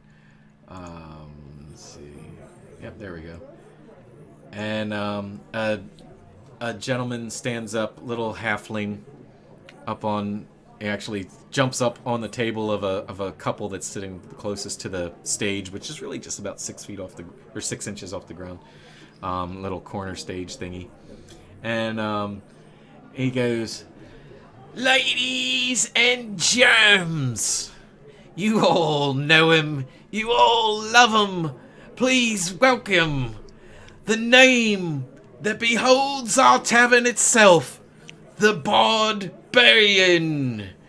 And you see this this half orc gentleman, and he struts big long Fabio hair, and big, like 7 foot tall dude, and just plops down, and he grabs his instrument and just starts playing. Ooh, dinner and a show. Yeah, he's got a lute, and he just starts plucking. Do you think I could be a barbarian? You Maybe. could multi-class. Blah. Oh yeah, and so you're doing that? I don't know. Give me a performance check. I'm making you do it. As you're rejoicing in the fact that you are no longer sleeping in the streets, you got a hot meal that has just been laid down by the hostess. 20. Holy shit. So you, to even your surprise, you recall some sea shanties, but you don't remember the words, so you start humming them, but it's right along in tune with the music. And the other half-orc looks up at you, wide-eyed, like, he, at first mad, and then is like, huh. And he goes, "Ladies and gentlemen, my accomplice." And he just points at you, and the crowd like starts. Oh, where is it? Those are probably really good tips. There we go. The crowd starts cheering for you. They're like, "Woo!" And he continues on playing, and you're singing along. It's fine. But with that roll earlier, you keep your eyes keep darting back to this table where you're at just a two-seater. They're further back. This party of four. You notice a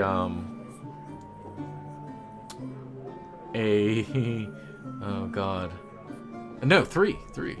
There's a human wizard. Well, a human in a brown hoodie thing-ish leather. You notice a handsome, striking, dirty blonde, very feminine male sitting there. Another human, and a man, another handsome man, a little bit bigger and burlier, in armor, sitting there, and they're talking discreetly, ignoring the music, and then you two just kind of go about your day.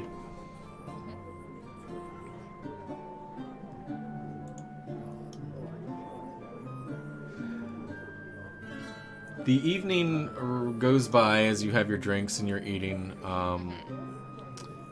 The crowd starts to dissipate a little bit, and then the music dies down, and the crowd becomes smaller, and you check in with the hostess, and she gives you the key to the room, says it's upstairs, that there's a shared loo, and you both know what that is, so Yep. like a little washroom, and so you travel upstairs to your room, and you going straight to bed.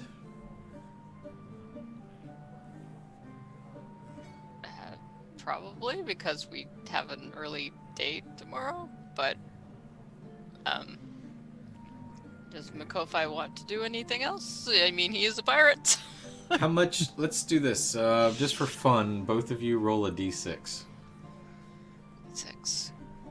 Okay. Like a d6. I got a 5. Okay. 3. Oddly enough, what? 3 and a 5. Okay. So oddly enough, this is weird for you, Sanri. It's been a weird week, but you had 5. The brown ales were just so tasty, and so you had 5 of them. And Makofi, the dark ale was strong, tasty, but after a big full meal, and you haven't eaten in many days, like more than just like a rat or some stale bread or something you found in an alley, so your stomach's small, filled up pretty quick. 3 beers, you were feeling ready for bed. So you're both you're either drunk. Sanri, you're probably drunk. I'm probably drunk, yeah. She's probably not like a heavy drinker.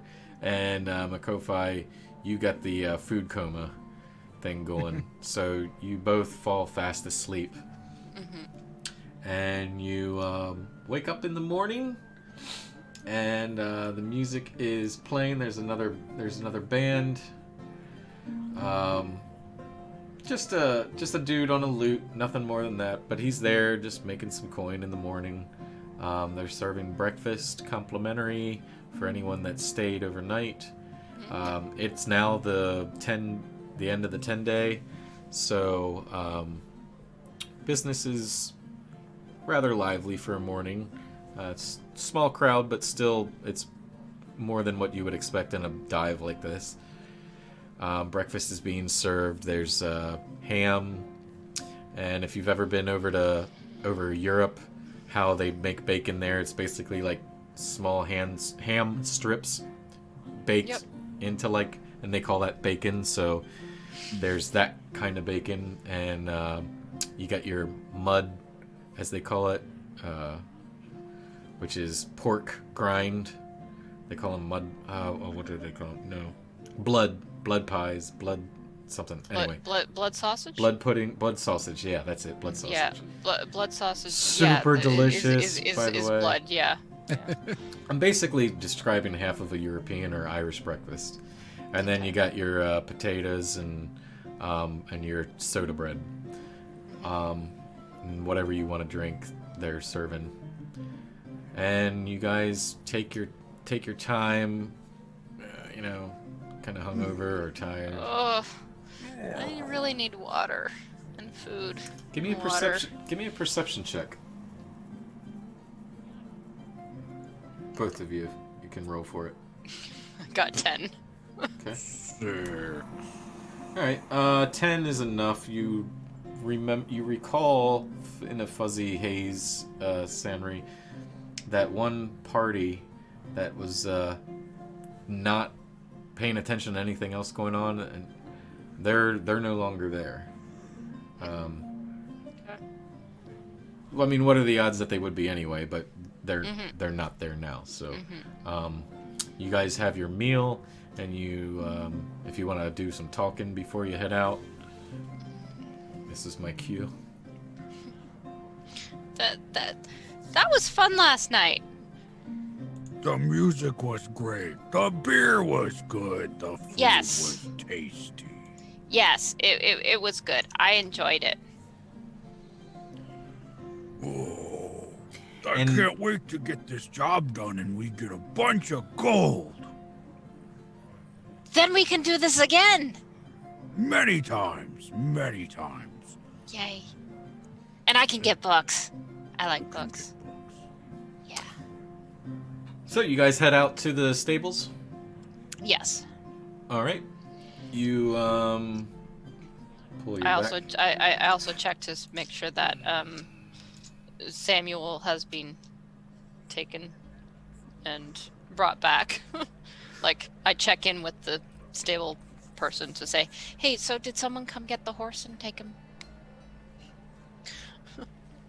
Yeah, you make your way.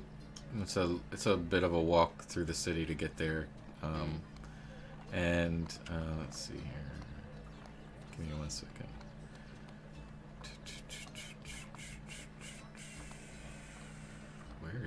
There we go. All right.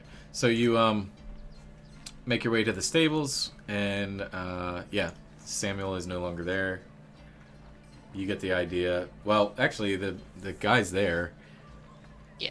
So he's standing there, just combing the hair of a horse. Mm-hmm. Can I help you? So remember the horse that I brought, and I just wanted to make sure that someone came and got him. And did he seem okay? Right. Yeah. Gundren came and said he had to take him to, or send him to Port Last. Yes, Aldir in Port Last. Right. Yes. So and the gentleman's like in his 40s. He goes, I actually had my son escort him himself, and oh, thank you. Yes. I appreciate that. He gave you the carrots, right? Carrots? Gundren, he gave you the carrots? Sure. And he just kind of looks around and goes back to combing the horse. Okay, thank you. And then... Alright, yeah. And then, over... Oh, and, he... Oh, jeez, me brain. He said to, make sure that the, crew took the cart, right? He said that you were going to be taking the cart. Yes. Well, that cart isn't here. What do you mean What? the cart's not here? It's took it? So well, another party came and said that Gundren had hired them to take the cart, so he seemed pretty convincing. Did they show you this paper from Gundren?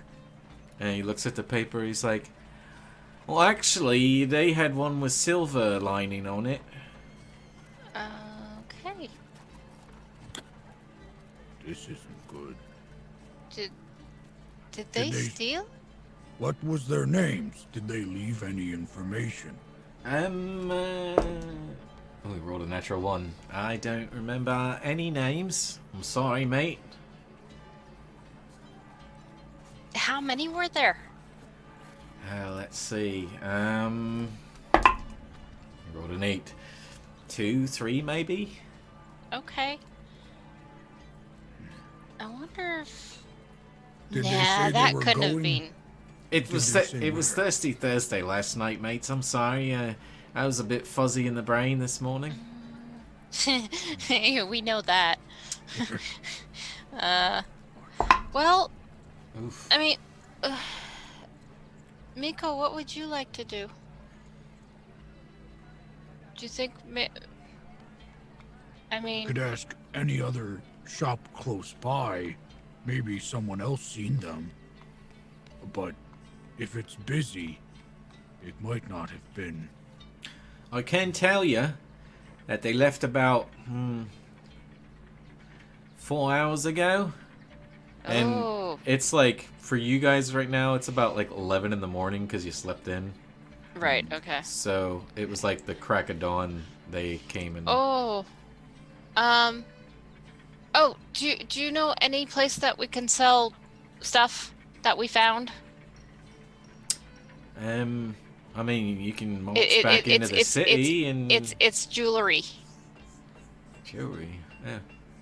I mean, you can march back into the city if you want. What are you needing? Are you trying to track them down? Are you going back home? Where are you going? What are you doing? Well, I mean, Do If you we have can a s- horse we could use to catch up? Maybe find them. I'm glad you asked, mate. It's welcome to the stables. How many you be needing?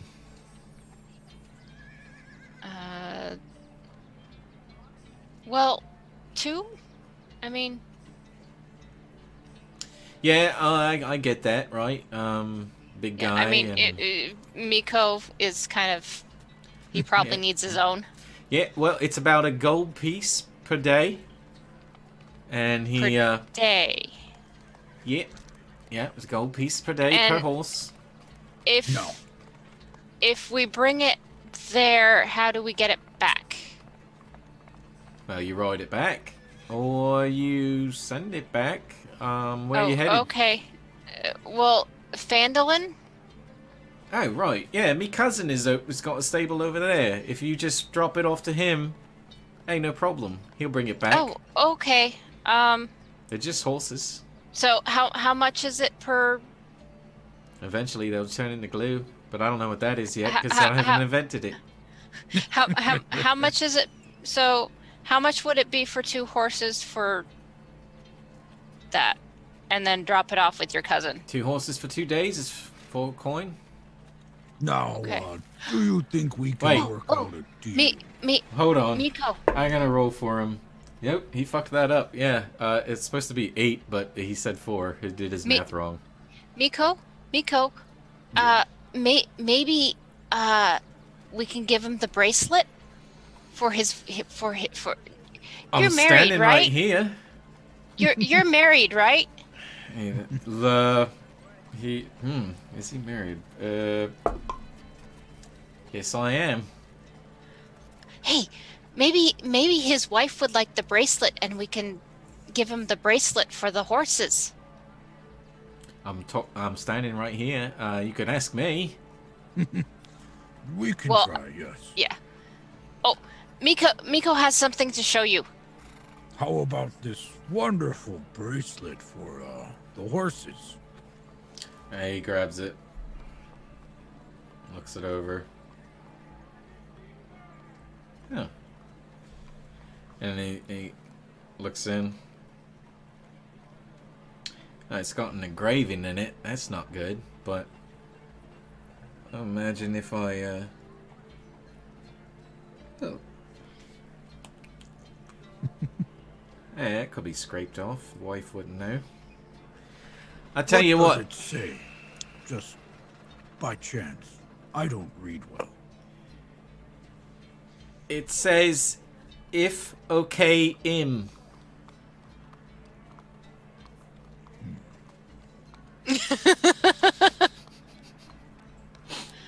Sam gets it. Oh, I'm sure you do too, It's Chris. my name. Yeah, I got it. Anyway, I just had to make up something on the fly. But yeah, imagine. I'll tell you what. You let me keep it. Mm-hmm. You take the horses, make sure they get back to me cousin. As long as I get report back from him that they're over there, or he brings them back, we're square. Sounds good. Sounds good to me. We can do that. All right. And he pockets it, and he marches you to the back, where there are 2 mule-looking horses. They're horses, but they're meh. And he goes, "There you go. This is Pete and Repeat. Repeat's a little bit slower, but I'm sure if you put the little one on the back of Repeat, he'll probably be able to keep up with Pete." So, and he hustles him off, and as he's untying him, his son shows up, coming back from dropping Samuel off. He goes, "Oh, Tommy, hey, how was the trip? Hey, look, Tommy made it back." Oh, good.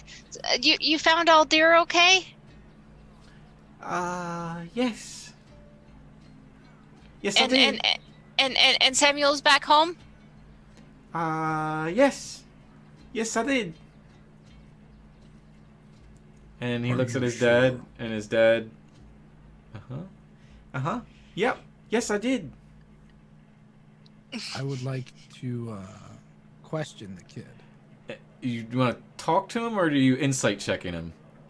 I guess insight checking him. Okay, go for an insight check. I've been waiting for you guys to call me on some bullshit, because I've been rolling. God. I've been rolling good. I got a 2. I am Legit.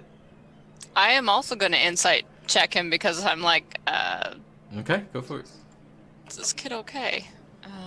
9. No, he seems legit. Yeah. Seems like he took Sam back and everything's A-okay. Okay. And then kid buggers off into the little hut that they keep nearby to keep the money and stuff like that sorted. He goes, "Well, best of luck on your adventures. They got about a 4-hour lead, I reckon. You best be off." Now, I have a question. All Are right. you going to answer to Gundren because you gave the cart to the wrong people? How are we handling this? He looks a little shaky and says,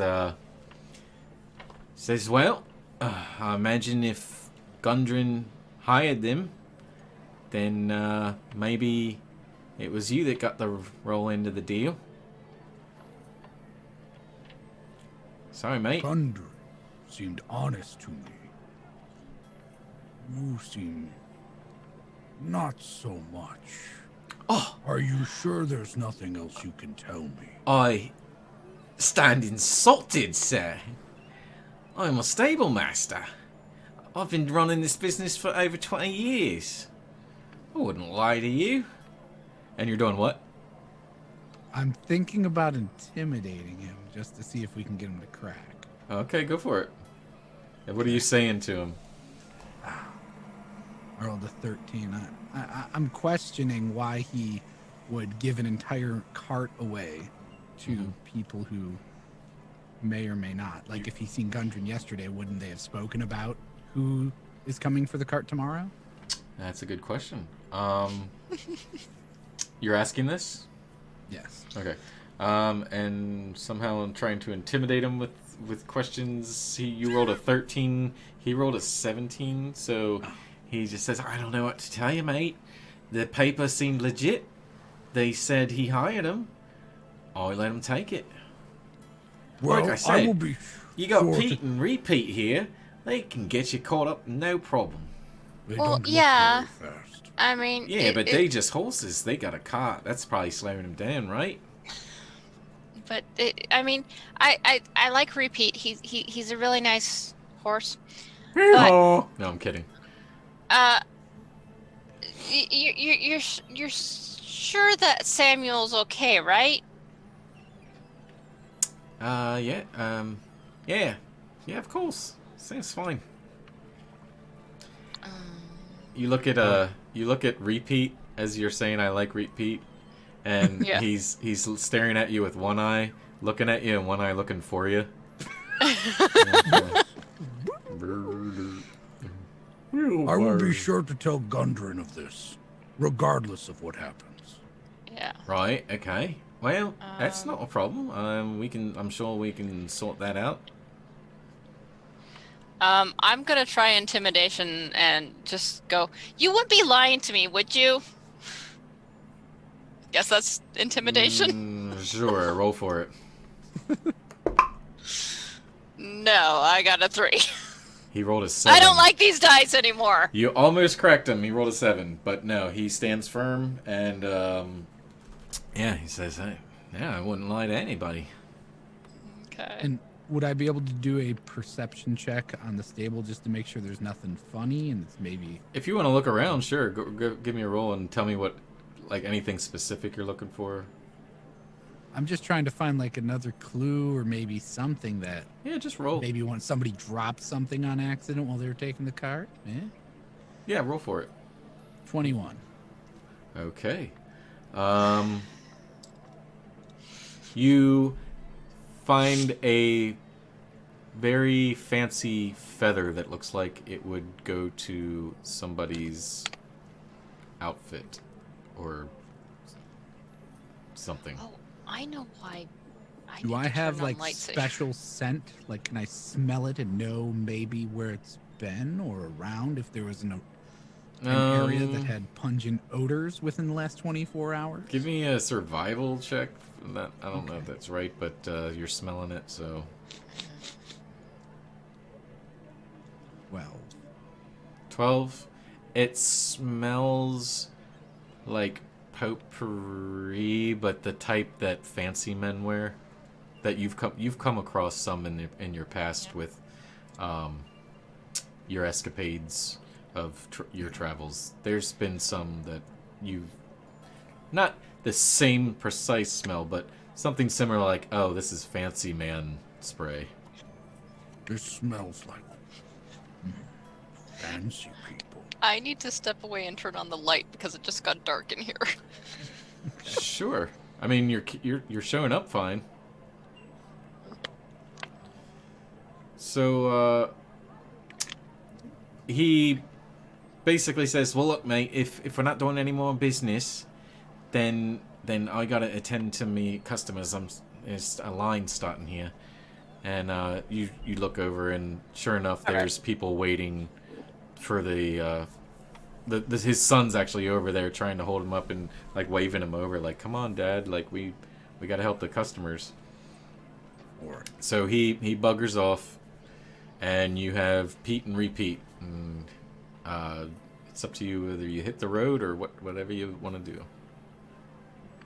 I guess think we need to catch up. We need to find this cart. It's not exactly our names on the line. We didn't give the cart away, but we should try to catch it. I agree. I agree. So, all right, let's start going. All right. So how we're gonna do this is to speed things up and try to get you to Phandalin. You hop on the horses, and it takes a little getting used to with how awkward they are, and but you ride for about the entire day till night. You set up camp. You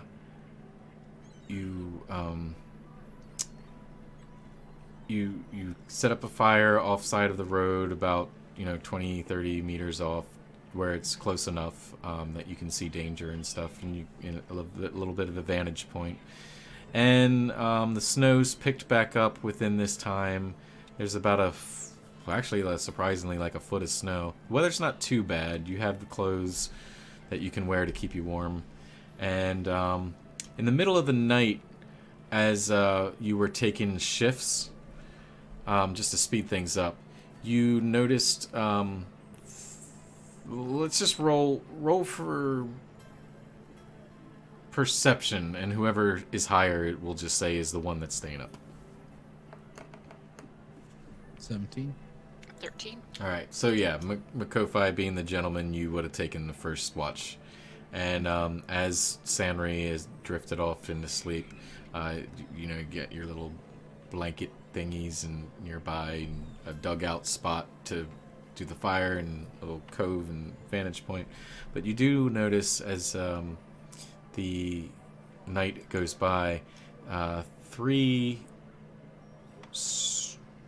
like almost emaciated wolves traveling in a pack, small pack, just the 3 of them, and they stop, and you can't really see too much of them, but you can see like the outline that they're thinner than usual, but you mainly see their stares at you, and they just stare at you from a distance about maybe 10, 15 meters away, close enough to let you know they're there, but not close enough to let you get a good attack on them or something. They know to keep their distance, and they just stare at you for like a good 5 minutes, and then they bugger off. You around your end of your watch, you wake Sanri up to take second watch. You go to sleep, Sanri. When you are up, I knew it was gonna happen. Shit. Where is my... No! I don't have it. I'm just gonna click that. Just ignore the people. So you're awake, and you have you're sitting by the fire, keeping an eye on things, and you have this like vision in your head, almost like a typical daydream of your mother and your father and your brother and your sister all sitting around the family campfire by the farm at your house. And you're all sitting there, you're reading your book, not paying attention to the family. And as the fire builds, you're sitting on one side, and your family's you're like on looking, but you haven't actually looked up, and you're reading your book, and you hear the fire just go up like real fast, kind of like when something catches and it blazes for a minute, and as it settles down, it stirs you enough to look up from your book, as you just kind of smile because you're used to this type of thing. You guys sit at the fire all night, and as you look up, you see your family, all ghastly faces, burnt, like morbidly on fire, just staring at you with this like lost face. And then the fire flashes again, and the vision's just out of your head, and you're staring at the campfire. And that is all that sticks with you, but it keeps you up for till the morning, till the sun rises. Okay. And then it is time to hit the road for your second day of travel. All right. It's hard to see tracks in this much snow. Maybe we can catch up to them today. Maybe. You seem a little bothered. Are you okay? It was strange. I had a dream? No, I was awake. Something happened to my family last night. Maybe. I don't know. It's weird. It might be Daenerys telling me something. I don't know. We'll say while you guys are talking, you're like packing up the camp and riding up. You're back on horse, and it is now morning. I almost said wood. It's now morning, and you guys, it's beautiful out. The snow has stopped, but there's about a good 6 to 8 inches of snow on the ground. Okay.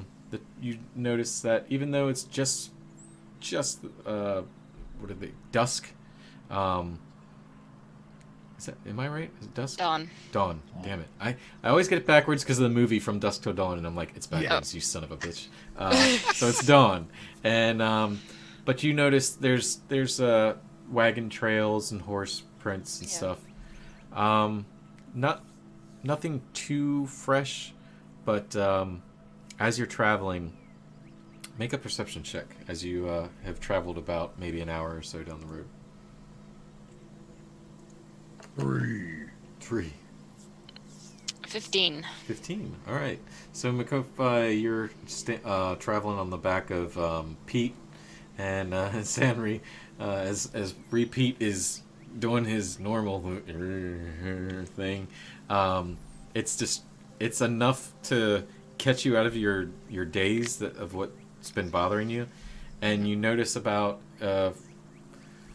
football field length, again, I don't know why I'm saying this, but like 100 yards away, two big figures lying in the snow in the middle of the road. Okay. Makofi, look up there. What is that? Horses, maybe? Yeah, you get the idea. As you ride closer, it's definitely horses. Yeah. Yeah, those are horses. 2 to be exact. What do you think happened? Should we take a look, or should we keep Yeah, I think we should take a look because they look fairly fresh. So we should definitely. Okay. All right. So you guys approach, and here's what you can do. One of you can investigate the horses themselves. The other can investigate what type of time frame these horses have been laying here.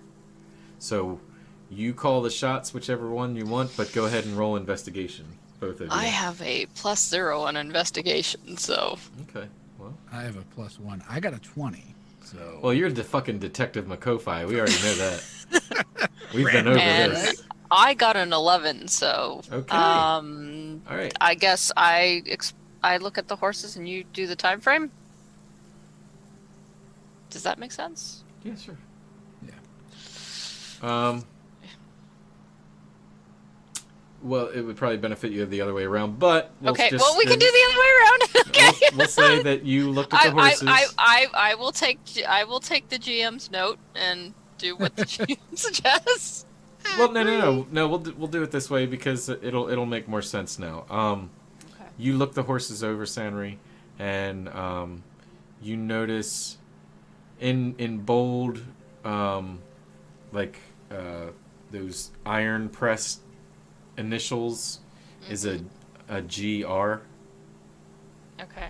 on one of them, and blood. These horses were definitely killed. There's arrows, and one's throat is slit. Unfortunately, the Makofi's, your investigation being high, you would pinpoint these things laying here close to 2 days. This would be on the crest of possibly the second day. One of them isn't Old Samuel It's Oil. at least, they've been here for at least a day. Like, you know, with your experience in things that you've done in the past. This corpse has been dead approximately 36 hours. The horses haven't been dead for more than 2 days. Should be right around that time. What do you notice, Henry? I mean, there's a brand here that's GR on one of them, and they were definitely killed by something. This is not natural. I wonder if the goblins attacked. That I wonder- brand looks familiar to you at all, does it? Well, GR Gundren Rockseeker? Oh, These might be from the cart, but I don't see a cart. Yeah, no cart. Give me One of them perception. isn't Old Samuel. Give me, I hope. if both of you are still looking around, give me a perception check. Okay. This is more of a check your area type thing. 7. 7. Wow, both of you? Yeah. All right. To fast forward this, it takes you a while to realize, well, shit, there's small footprints leading off to the left, up the hill, and into the woods. Over the hill, and through the woods. To Goblin's house we go! Should we follow these footprints and see where they go? Yeah, I think we should. Let's do that. Okay, so you take Pete and Repeat with you? Yes. Okay. All right. So you follow. You're on horseback. It's a little rough. It's what they would call like rough terrain. There's some bushes and stuff. You got to kind of convince the horses to push through, and sometimes you have to hop off and walk them. Mm-hmm. There's a stream that intertwines, kind of S shapes through, and eventually, because it's daylight, you see like almost like a cliff top, about maybe 50, 60 feet high, and like a crevice. Or whatnot. It's not too far away. You get the idea that this is where it's leading, and here and there with passive perceptions you spot some blood. You keep following? Yeah. Okay. Yes. Yeah. Alrighty. We have to find this cart. All right. What happened to the people on the horse?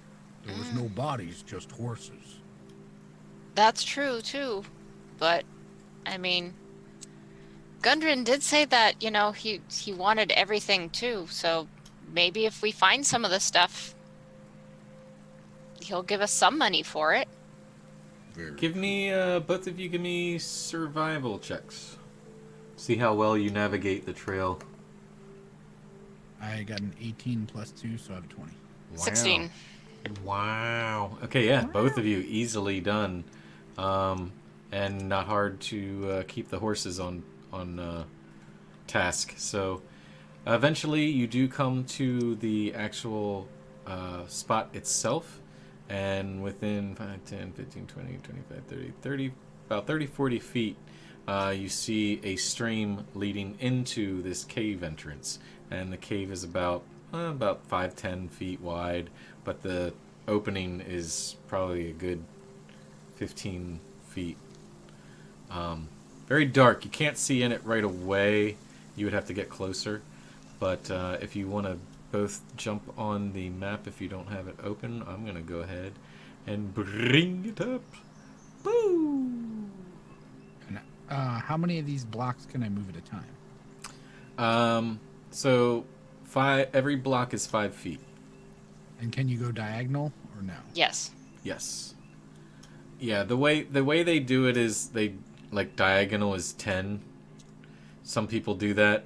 I'm just like, whatever, it's 5 one way or the other. Because people are like, well, technically you can't move diagonally. You have to go over and up and over and up. And so every diagonal is 10. And I'm like, no. It's 5. So. Okay, so I moved my piece closer to the entrance. Would I be able to see anything from there with my dark vision, or am I not close enough yet? Yeah, you would, let me... Sandwich, I'm going in. God, I do this right. Okay. Or at least closer. Alright, so Yeah. you would see about that much. I'm kind of. I see some stairs. I'm gonna go in a little bit closer too, but I'm gonna check the entrance for traps. Do you believe this? I didn't even click this and it went right to like dark music. I don't even know what it's playing right now. Yeah. I was kind of in the bush a little bit, but kind of like, okay. And I have my mace out, and I moved a little bit closer to the cave entrance, and I'm just examining to see if there's any kind of traps along the wall area that I can see or anything. Okay. So should I do a perception for that, or? Yep.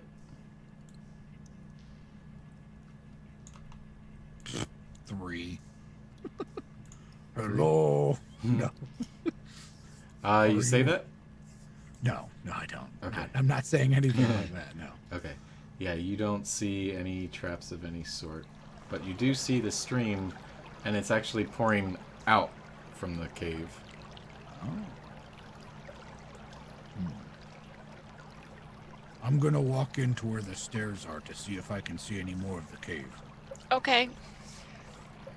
The water's cold. It is freezing cold as you walk through. Yeah. Wasn't much of It's a choice. 5 feet of stream, though. Yeah. So, really not going to kill you. So I moved my character in here, so I should be able to see down a little bit more, and then where these stairs lead into some. Yes. You would see 30 feet in dark. I think it is. 60 feet. 60 feet in the dark. It says dark vision 60 feet. Yeah. Alright, why not? You see that, and then...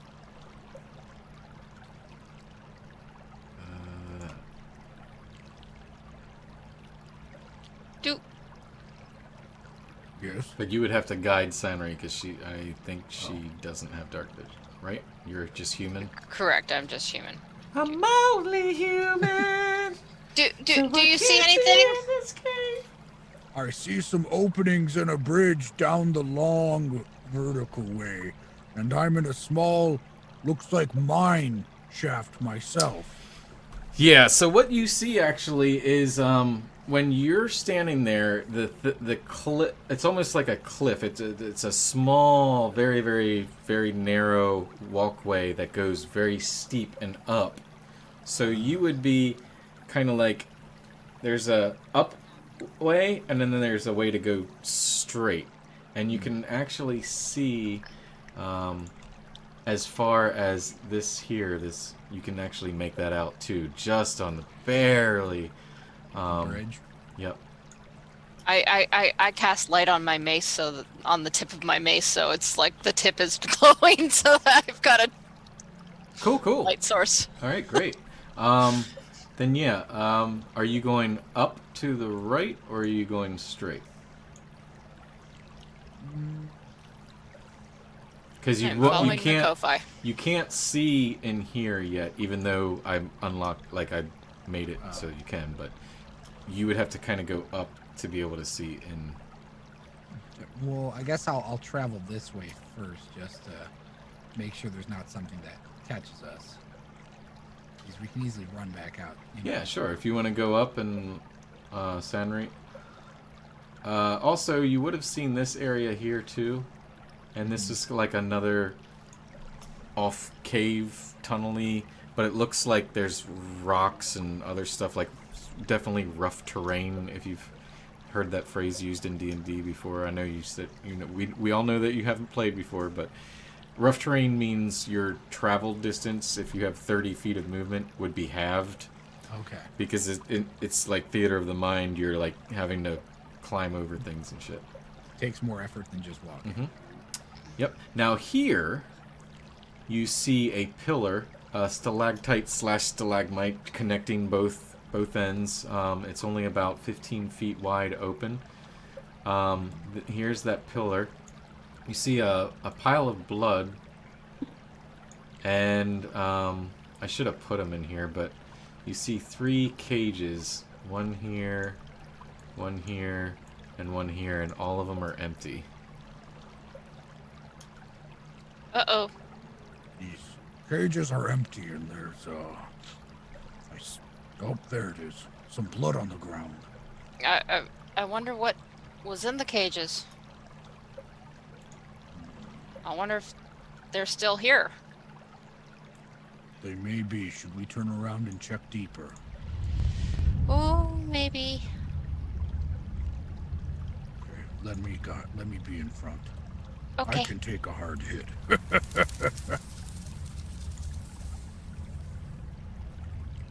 I go up to about this point. Oh, you did. Can you, before you guys move, can you give me a perception check while you're there, both of you? Yeah, I'll just switch back. Sam, you already know why. 17. Okay. 17 and 12. He already does know. So yeah, sure, there you go. See, so in this area here, Sanri, you would have been the first to spot it with your light. You notice like a natural cave, not cave, but like a chimney. So you see it kind of like opening, and you definitely can tell that there's been like fires made there.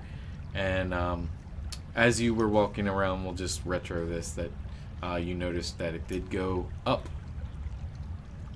And there was, we're just going to say for the sake of it, that you actually did, because you're small, peek in, and you noticed about 30 feet up, there was a little bit of flickering of light source at the top. Okay. I think there's a place up there too. This is bigger than it looks. Definitely. And now that you've gone through here, you do notice this area here with the rough terrain, and then up further, this trail goes under the bridge, and this is just connecting over. There's no way to get up unless you like scale the rocks. You could do it, but it would take some high rolls.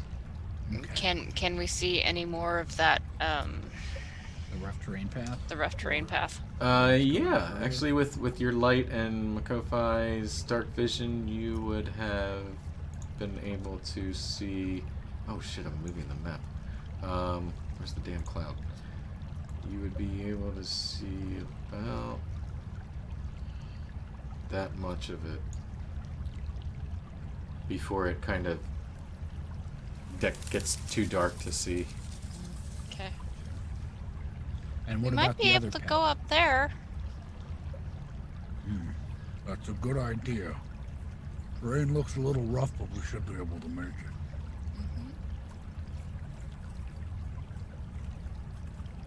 Okay, where are you guys going? Can I see any more of the other path at all from this point? Yeah, No. you would be able to see. Shit, I fucked it up. Let's see if that works. Just ignore that little black spot that I missed. But you see that much, and it's gradually going uphill as the water's turning into like a very, very slow, gradual kind of waterfall. Okay. Let's try to take the rough terrain. Maybe that will be a better way to go. Okay. Alright, so And you I guys think I can- cross over. Give me an athletics check from the both of you to see how well you... Because it does get a lot deeper at this point. Okay. So you would either 12. have to... 12? Okay. 9. 9? Alright, so oddly enough, Makofi, you slip, but Sanri is able to turn around and grab you within close enough distance and Yep. pulls you back before you get slowly washed away, embarrassingly, Sheep. like, oh no. Oh, thank you. And then you guys see this much. And a very, very slight flickering off to the left. Just barely. Just a little bit of light source there. Nothing on this side. Pretty dark. I think I see a slight light change on the left, but should we go to the left or towards the right? I think that we can go towards the left. I mean, we'll see whatever's on the right, I think, with my light. And Okay. So you're kind of breaking off, one kind of looking one way, one looking the other? Well, I think I can just get to the top of this if I make it. Well, Yeah. Should I do another athletics roll? Yeah, you don't have to. It's rough terrain. Yeah, you don't. I'm not going to bother with it because it's just going to be a waste of time. And by the time you get there, you see this, and it is there is little bed sacks. 1, 2, 3, 4, 5. There's a fire right here that is no longer lit, but it looks to be that there was fire. Somebody was camping here, and then up these stairs, you would have to move in further or go up to see what's up there. But it's like a loft, natural stone. Okay. and what about on the yeah. other side? Do we see that area? Yeah, if you were to turn around, or if Sanri were to flash her light, then you would see this much. Till it, gets dark, because there's no light. Yeah, I'm gonna go to the left and check out the area up the stairs. I think I should. Okay. At this point, the water would be too far to hear. And let me fix the music. Not sure. do we do perception checks in here? Yeah, absolutely. Give me a perception check. What do you look at? Anything specific? No, at this point, no. I just rolled a 6. Yeah, you don't. You see what was 4. described. Bed rolls and And a 4. Yeah, both of you just see 4. Yep. oh, but Makofi is You're going up? is on top of the stairs, so Yeah. yeah. Yeah, you see the entire... Shit, I fucked it up again. You see the entire thing. 2 pillars, natural stalactite, stalagmite connecting, and just empty. I don't see Okay. anything up here. We're gonna have to try the other path. Give me a survival check, Makofi. 9. Alright. Nothing major triggers your spider senses. I don't know, what did you call it? Spidey sense. But it does reek of shit and piss, up at that point. You can tell it's kind of coming from the oh wow, what did I do? Like this back area. It smells very... And you've been on a ship where you've had to use what you got, so you get the idea of what it was. There's definitely something that lives here. Don't know what. Or lived, because this fire's kind of not being tended to. Yeah, you can't make out much more than just it's not been... I mean, it was lit, but Yeah. you don't know how long ago. But it's not currently lit, and it's not currently being tended, yeah. It's dark in here, so it's just your light source and his dark vision. Yep. You keep moving forward? Yep. Yeah. Alright. You get to this point. Uh-oh. There we go. Okay. I'm gonna just continue forward. I'm not seeing anything that's gonna make me wanna... Okay. It goes up and up and up and up until you realize you're at that bridge that crosses over the stream. Mm-hmm. And then, over there. yeah, you would see... I'm really bad at this. I'm fucking up all these corners. But yeah, you see up to that point. Should I do a perception check to check the integrity of the bridge, or does it look... If you want to do that, yeah, sure. 4. Looks sturdy. 4. It's strong. It's wood, right? Yeah, you crossing over? Yeah. Ooh, interesting. Alright, give me an athletics check, both of you. Both of us? Actually, athletics saving throw. Is that a okay, thing? No. Well, It's not. the athletics Dexterity. is... Dexterity saving throw is what I meant. Athletics is strength. Dexterity saving throw, please. Okay, so acrobatics saving throw. No. Well, roughly. Dexterity. Anyway, I got a saving throw. natural 20. Awesome. 15. Alright, so, yeah. Both of you realize before it happens that the bridge is meant for something small, and the two of you, Sanri, if you would have crossed by yourself, probably would have been okay, but Makofi being on there as well, it starts shaking, and parts of the boards start breaking out, but you're able to jump across, and both of you are on the opposite end now. Okay. What do I see now? Ah, good question. Or is that where you're stopping right there? Yeah. Are you okay?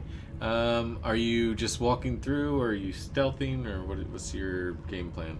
I would say we're kind of creeping because I have a feeling there's something here. I don't know what.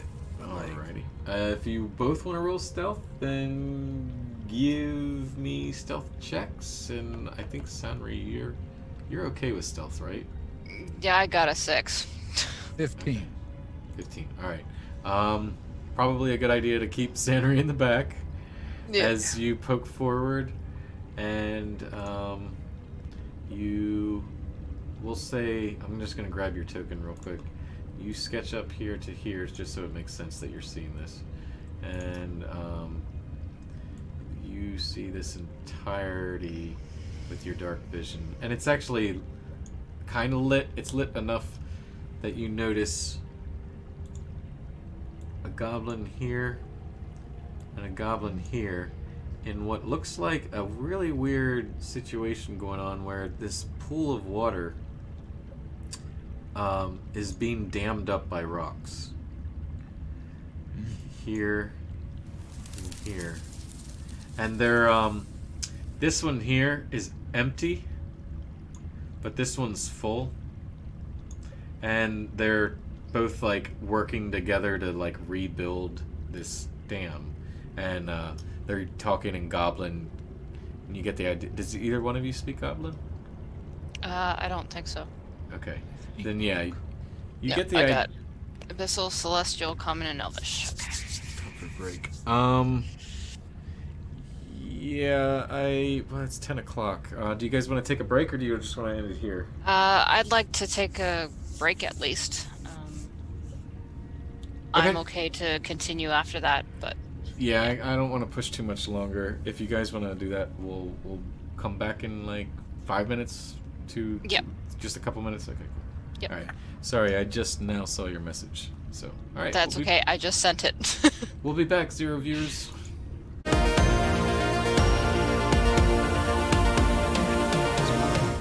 Hey, we're back, and here to wrap up the final part. This is the first time we've actually gone this long and needed a second break. So hey, Yeah. Normally we're finishing about now, and I'm like, okay. Yep. So what you see is the two goblins, and because the tunnel is so small and narrow, you are the only one that sees this Makofi, so you can like report it back to Sanri if you want, or just kind of do whatever. But there's two of them, and their backs are currently turned to you, and they're barking back and forth, goblin at each other. One looks kind of mad at the other one. So I see two of them, but they're arguing amongst themselves. Why with the Currently, they music? have their back towards us. Should we go in with a stealth attack, or I don't think we can get by them without fighting. Okay, well, Can be let's be as quiet as we can, okay? So are we trying to fight them, or just get past? I don't. I can't see what you see, so, do you think we can get by them? I don't believe so. I think Okay, to get further, we will need to fight. okay, then I guess I'm ready. I'm ready. Yeah, I'm ready. Okay, I'm ready. Now I've got a question. Yeah. Does the light have? So we're in a dark thing. Right? Oh right, I have a light thing. You can cancel it if you want. Yeah, I'm gonna cancel that. Okay. Well, I was wondering if there's any benefit to using it right behind them and like throwing them off, or does that not matter in D&D at all? Well, the thing with the light is it's kind of like holding a lamp. Oh, so it's not like a. It's not like a like flash giant- of light. No, Okay, it's okay. it's No. just like a lamp. Yeah, Source, it's it's a a light source. 20-foot bright light, Yeah. and then They have dark 20-foot vision. dim light. Goblins do. Yeah. Yeah. So I would say that probably turn your light off till we get close to combat. Yes. 'Cause you need to see for combat. 'Cause, yeah. Well, is there light in that room? Mm-hmm. Okay. Oh, there is. It's dimly lit. Yeah, it's enough for okay. them for Sanri to see. Okay. Then well, I will turn off my light. Okay. So I am going to go in, and I guess I'm going to attack the one farthest to the right. And, All right, so I got this one here is I marked one. You probably can't see it because this is so small and the map's pretty big. And this one's 2. So this one's 1. This one's 2. So left is 1, right is 2. So you just let me know which one you're attacking. I guess I'm going to be going behind 2 this So way. you're going kind of like in between on both of them. I don't know if that's a great choice or not, because then wouldn't it give Sandri any room to attack, or does that not matter? She would still have room to attack one. Okay. Yeah, I would, because I can get him on the diagonal. Yeah, and these are just stalagmites, so they're just coming from the ground. They don't. This is a big opening, so they don't go all the way up. Okay.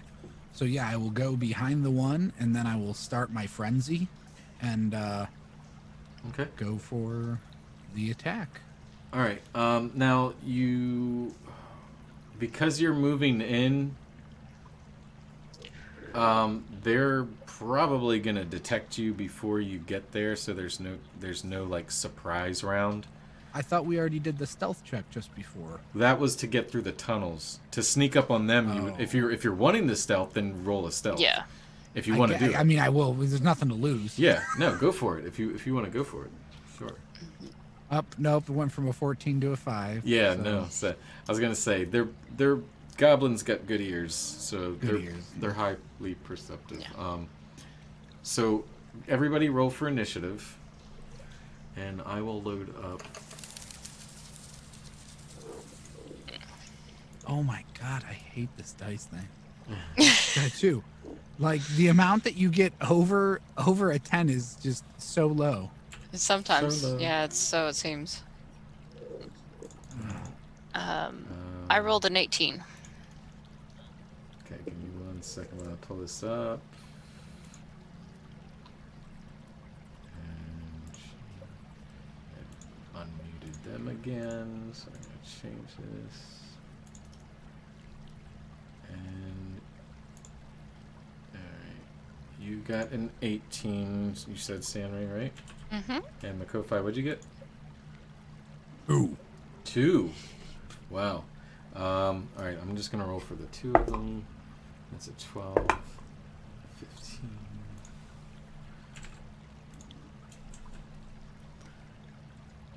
And then we're gonna put these guys in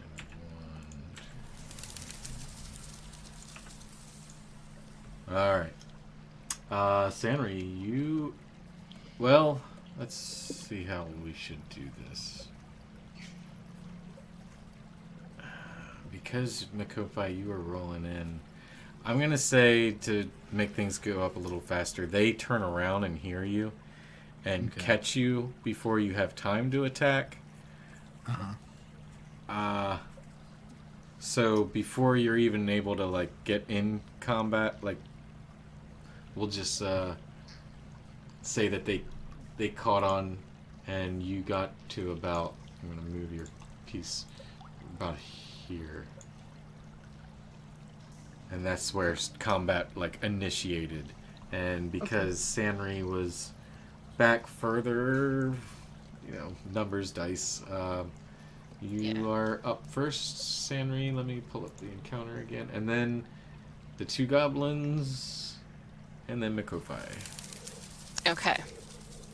So they probably made an exclamation, so I'm like, Oh, yeah. oh, shoot! Yeah, they... Okay!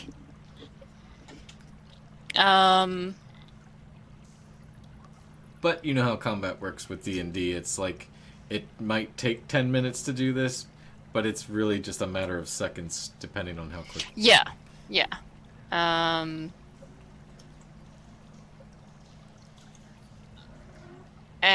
But I can see them okay, right? Mm-hmm. Okay, I'm going to magic missile G1. Okay. Alright, roll for damage. Okay, so I'm going to cast that so that it takes up the slot, and that's 3 of them.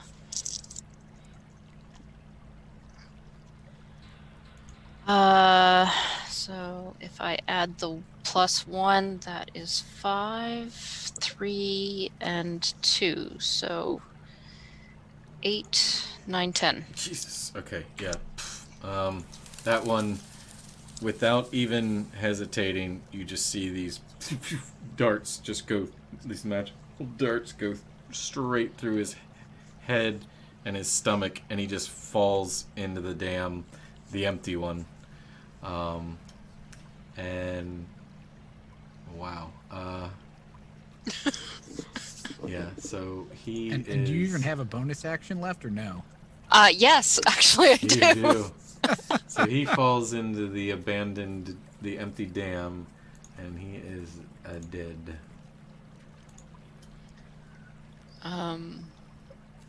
Which is about, if Makofi, you're close enough, it looks about 10 feet deep. Okay. You're not sure what this was used for, but if he wasn't dead, he's dead by that little fall there. And the holes. I am going to use movement to get into the room a little bit. Okay. All right, so you're like using the quarter coverage there. Yeah. Okay, cool. Yeah. All right, and then Makofi, this goblin, because it's up, is going to charge in at you. Or is he? You know what? No. He is 10 feet away from you. He is going to start running. 5. Should I keep Thinking moving that the map? Another group of goblins up ahead. 10, 15, 20. He's going to get up to about here. I know he has more movement, but I'm just making it fair for you guys to... So he's... This part here is kind of like goes up a little bit. And that's about he as wouldn't far have as been he within gets. my. I would have been able to get an attack though, because he ran away from me in melee range, right? Well, he was 10 feet away from you. If he had been 5 feet, then you would have been able to get him. But you still have enough distance that you can close it. Yeah. If you wanted to. I'm going to close the distance. Frenzy up. Yeah. Yeah. Frenzy up. Frenzy up. Roll that attack.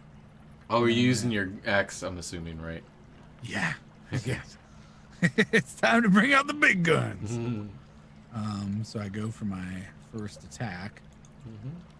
And I roll a 19. So I'm it'll gonna definitely connect. hit. Yep. And then. Ooh. That's a D12, isn't it?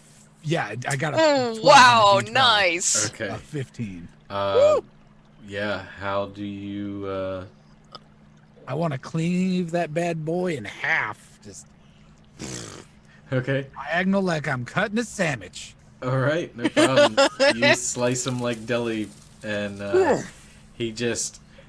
You're so fast with it that he, like, his legs still run, and then like, but then he's still like kind of like sliding off your axe, and he just kind of looks back at you like, and we'll say because it was double his hit points, that you made it quiet. I was like, sleep. And yeah, you got just a couple of legs that just kind of eventually. All right. So, and can I continue the movement, or am I done with my movement, or do I see any? If you have more movement, you can keep moving, or if on your turn here, because you're still technically up, if you're looking in, then I can certainly tell you what you see. Yes, I will be looking inward. All right, so it's only about 3-4 feet of steps, so you would see. I feel like a real barbarian for the first time, Mom. You would see this much. Uh-oh. There's a big one. I'm going to guess there's probably another one in the shadow we can't see. There is one here for sure, with his back turned towards you, sitting, and this is a fire. This is an actual lit fire. And there is a larger one here that you see. We're gonna take you out of combat because you were able to get him before he got to them. Yeah. Just for now. So if you want to give me a perception check, go ahead and give me a roll. And Sanri, let me know what you're doing. I'm going to... Is it easy for me to get to that goblin that I just killed? It would be 10 feet of jumping down. Oh, never mind then. You can roll in athletics if you want to try. Oh, no. That's fine. 18. I rolled an 18. Okay, hang on one sec. Yeah, I'm gonna be listening in for what might be happening. Is anybody looting the other half? One half you want to take? Okay, I'm gonna ditch him then. Might as well, I guess. I'm here. Yeah. I'll check the body. Yeah. Okay. You loot him. He's got nothing. He's just Yeah. his weapon that he had on hand was like a short swordy makeshift stick dagger thingy. All right. So who rolled what? And who's rolled I haven't rolled anything yet, but what? You said you're listening for something though. Yeah, I'm listening to hear what's it. Does Yeah. Kofi tell me that he Well, sees? I'm gonna put you here, and then give me a perception for your listening, and then Makofi, you're still here, so give me a perception for what you see. I got 12. I got an 18. 18. That's right. You did say that. Okay, sorry. 12. You hear goblin mumbling, Sanri. And Okay. you hear the crackling of a fire, which that reminds me. Okay. Do I Not the best fire sound, but hear distinct voices with a 12? not That's a distinct, good just question. goblin. Okay. You can't make out what they're saying because it's goblin and you don't speak it. No, but I'm trying to see if I can distinguish that there's more than one or how many there might be type thing. But yeah. You hear more than one mumbling, Okay. but you can't make out how many, just because. Okay. Yeah, but Makofi, you see, again, you see the fire lit here. You see a goblin with his back turned toward you, and another one that can't see you because it's looking directly, like it's talking. This guy here, you can see him, but you can't.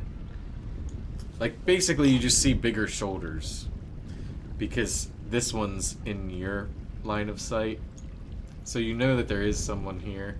You also see here is a, because you're tall enough, a dead bugbear, and lying next to it is a headless, like, not werewolf, but dire wolf, like bigger than normal, like kind of like Game of Thrones. Okay. I see 2 more goblins ahead. Right. Should we try to stealth in there? Cleave one of them? Let's try. How much more magic spell power do you have? I can do a little bit more, yeah. Okay, that missile's been very good. Can you do that again? Yep.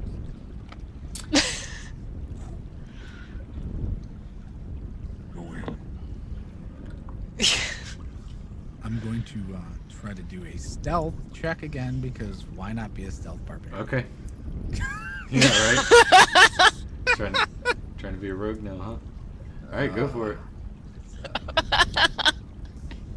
5. What? 5. 5? Oh yeah. As soon as you start stepping up, I'm gonna move you up to about here. You slip, stones kick out from underneath you, and it's just enough that. And let me open this up for you because now you've gotten closer.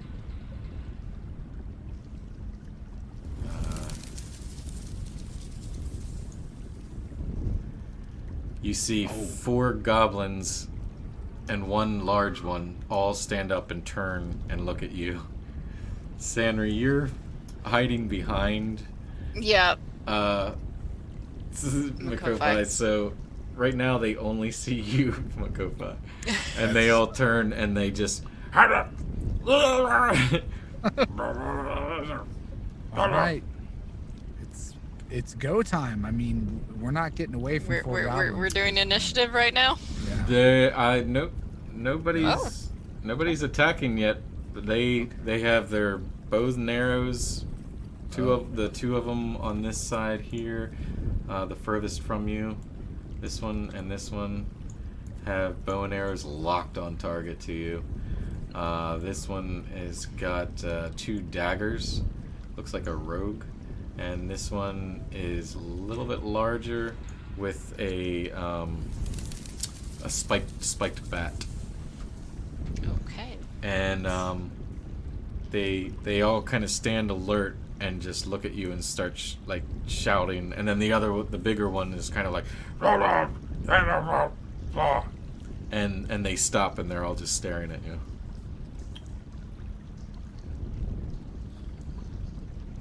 Do you want to go in at them, Sanri?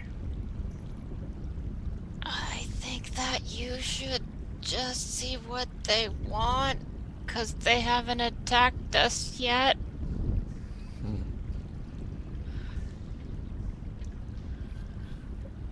That's a good idea. Goblins! Why are you here? Do you understand me? Is this a haunted house? Spirit, Yes. why are you here? Candy. So the goblin, the larger one, pushes forward, and I'm not gonna bother moving these tokens around anymore. He pushes forward and pushes the other one out of the way, and he slaps his big spiky bat thing, and he goes, "So, common you speak, eh?" Yes, I speak common and orcish. You? Naturally, goblin. So, you here to try to take my kingdom from me, or did the stupid humans send you? What stupid humans are you talking about? And he looks at the other one. And the other ones are like, and he's like, "You mean you wasn't with the other ones that were here earlier?" What did they look like? I don't know. Stupid, ugly, fat humans. There was a dumb, stupid-looking one with the stupid leather, and there was a dumb, shiny one, and then a dumb, fancy-looking one, and then they even took my prized possession of the green one. And they took my wolves too, but they got the job done. Are the humans dead now, or are they alive? I don't know. Hopefully they did. I don't care. But they gave me my kingdom. So what brings you here if you're not with them? I found some dead horses on the road, and we're looking for a cart. Oh, yeah. Yeah, that was us. We did that. We some bad guys. We like to murder and pillage. Did you take the cart? And oh shit, guys, did we take the cut? What? And you're not gonna tell me? And he's like, well, apparently we did take the cart, but these morons failed to notify me that it has been stolen.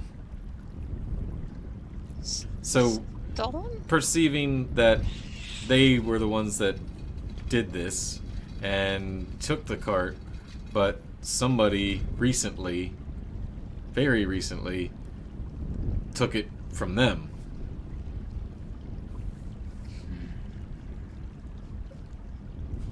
Do you know? Can you tell me who took the cart from you, or do you not know? I bet it was them stupid humans. Was one of them a dwarf by chance, short and fat?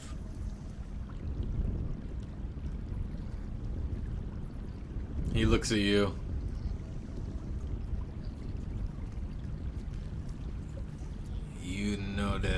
You know the short fat one, the bearded guy.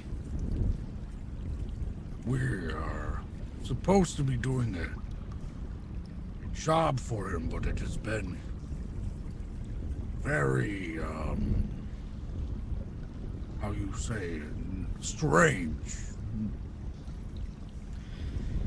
Did this short little fat bearded guy travel with a tall prick? There might have been someone in shiny armor. Sanri, do you remember the Yeah. other one? Oh, yeah, he was tall, talked really fancy and was sort of dismissive? Yeah, it was this silly putty, scimitar. Yeah, silly. He called him Sildy or Sil. Yeah, now we struck. Yeah. See, I striked a bargain. As you can see here, this old bastard is now dead. And he points to the wolf and the bugbear. And he says, those stupid humans bought that I would let them take him and leave if they killed this bastard here. And they did. I asked for the head, and they left the head at the entrance of the cave, which was not exactly the deal, so I'm a little pissed off about that. But I gotta say, they got the job done, and now this is my humble abode. Well, okay. We don't want to take anything about your abode. We're just trying to find this cart and Good, because I can tell you, you're outnumbered. You're not taking anything from me today. And any of the goods that were in with the cart. I'm a little bitter about the cart, I gotta say. I'm just finding out about this. I'm a little overclipped. Did any of them by chance have, feathers in their hat or helmet?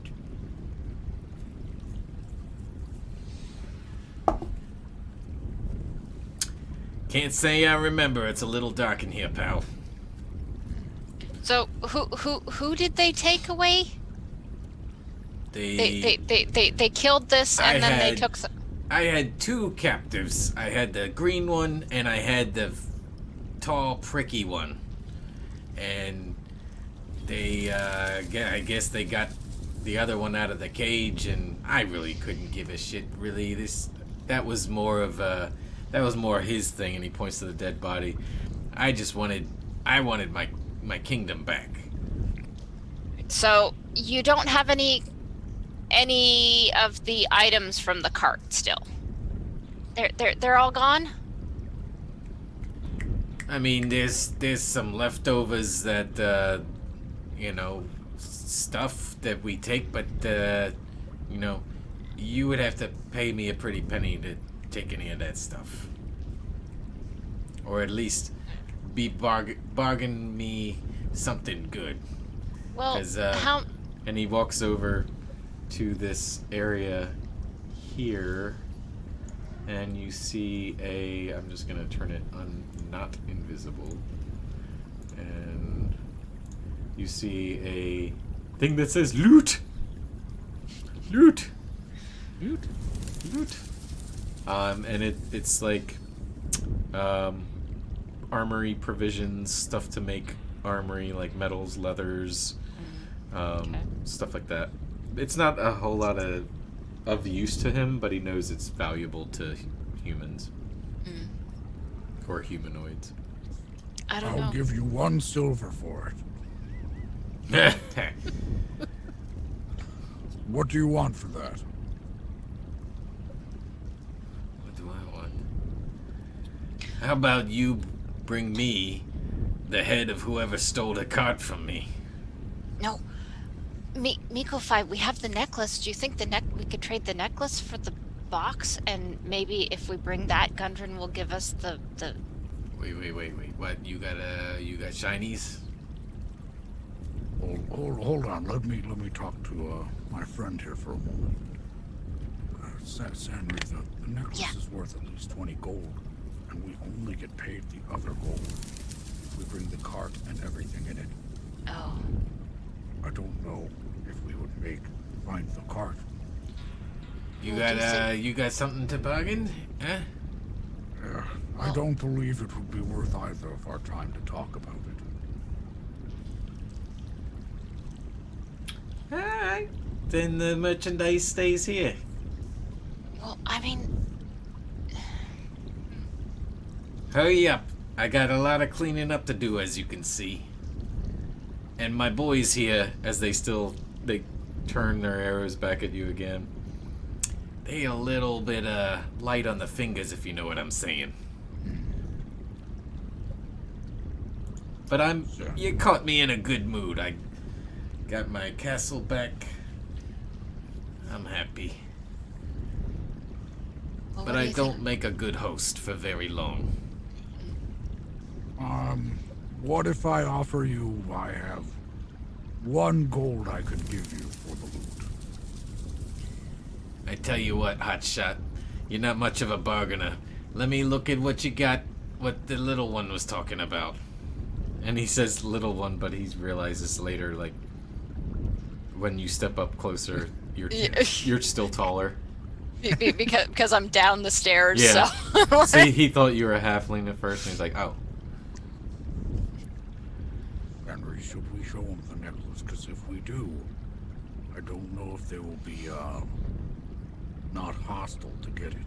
Give me who's looking at the loot? I am looking at the loot. Because I want to fast forward this. All right, give me a perception check. Or I got 9. okay. Or what? Or investigation. Yeah, my perception's a +3. So. All right, and how about you, Mikofi, detective? I got a 16. Okay, all right.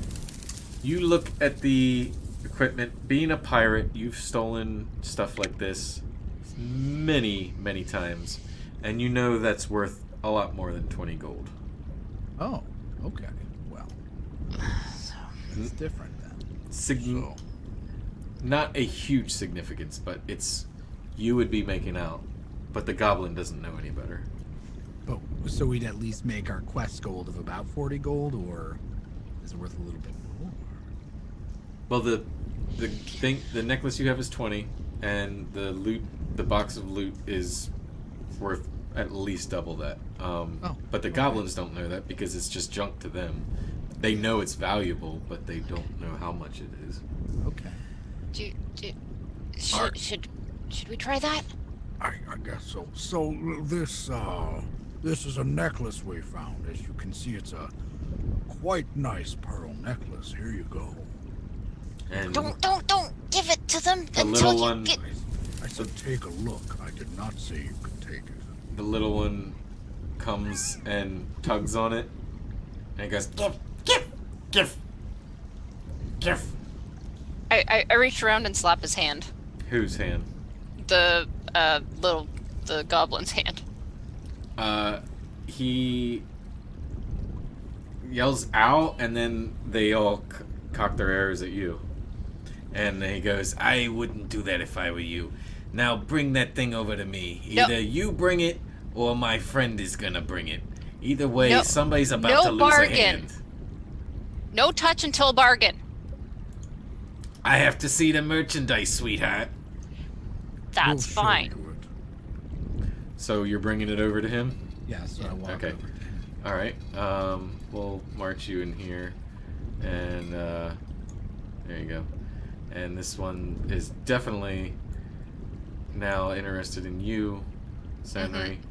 So he's knife right up to your throat, essentially, and the guy, the big one, he looks it over, doesn't look at it long, and wants it.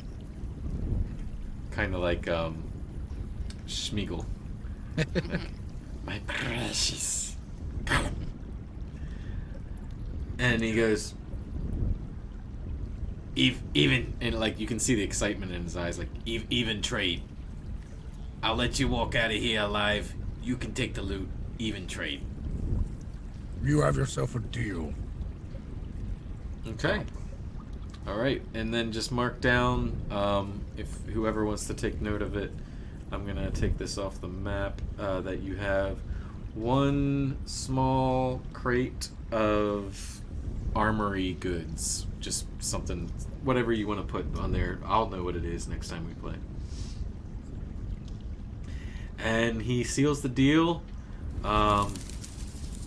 Doesn't handshake, but just gives you a solid nod, and then motions you guys to leave the way you came in.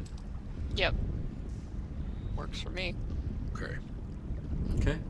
All right. So We'll close that up, and you guys make your way out of the cave, and over a period of time, the horses, you untie them from the trees that you posted them up at, and you book it back to the line, and that would have taken about an hour to maybe 2 hours, if that. Really, let's just say about an hour. So you're still the same day, but it's evening-ish, late afternoon. You could, if you travel for most of the night, you could make it to Phandalin by nighttime. I say we should do it. What do you think, Sandry? Yeah, I think so. I think that we should keep going, and just get out of this place and get there so that we can. Let's get there and figure out what's going on with this cart. I don't like the way it's been. Something's very off. Yeah. I agree. And see what we can do about these supplies. Yeah, you guys made out pretty well. So you ride out through the night, or through the day, evening, and into the night. And as the sun had long set, you arrive into Phandalin, say 8 or 9 o'clock-ish. The town's settled. The streets are fairly empty. It's not a big town. It's a mining town, mainly just set up for business. People come and go. They don't stay and live there really much, except for the locals. You find an inn, and which is called the what is it fucking called? Hang on. The Stonehill Inn. Okay. And you check in for the evening. The gentleman tells you that he has a one room available for 10. What was the last room? So 10 copper pieces. It was for food and drink, and room was 20 copper. Yeah, they actually have it here somewhere. Here it is. Here it is. Drink and lodging. So a modest room would be 5 silver pieces. A comfortable room would be 8, but he only has 1, so we'll just say 5 silver pieces for a room with 2 beds. Okay. So. How do we split that? Like, one of you can pay it, or you can do like one takes 2 out, one the other takes 3 out. However you want to do that. Okay, Yeah, I have not added the money that Mikofai got off the red bandit. Okay. Bandit. You can don't worry about the cost for now. We can settle that up later off screen. Okay. But yeah, if you guys want, we can call it there, and we'll just off screen story the rest. Yeah, I think that we did good. It is 1:45. Yeah, we can, and even next week, like we can dive right into you guys first for a few minutes just to get some of the things on screen that I want to do. Because there's definitely some stuff I want to catch on screen, but man, it is 10:45 and we've been at this for almost 4 hours, so yeah. Guys, welcome back. Yeah, welcome in general. I mean, well, not welcome back. Welcome. Hello. Hello, awkwardness. Yeah. So if you're watching on YouTube, thanks for tuning in. If you're watching live, I don't know. It never tells me when I have a lot of viewers, and sometimes it does, sometimes it doesn't. But thanks for watching one way or the other. Don't forget to subscribe on YouTube and follow us here on Twitch. Yada, yada, yada, yada. And we're out. Bye. Bye.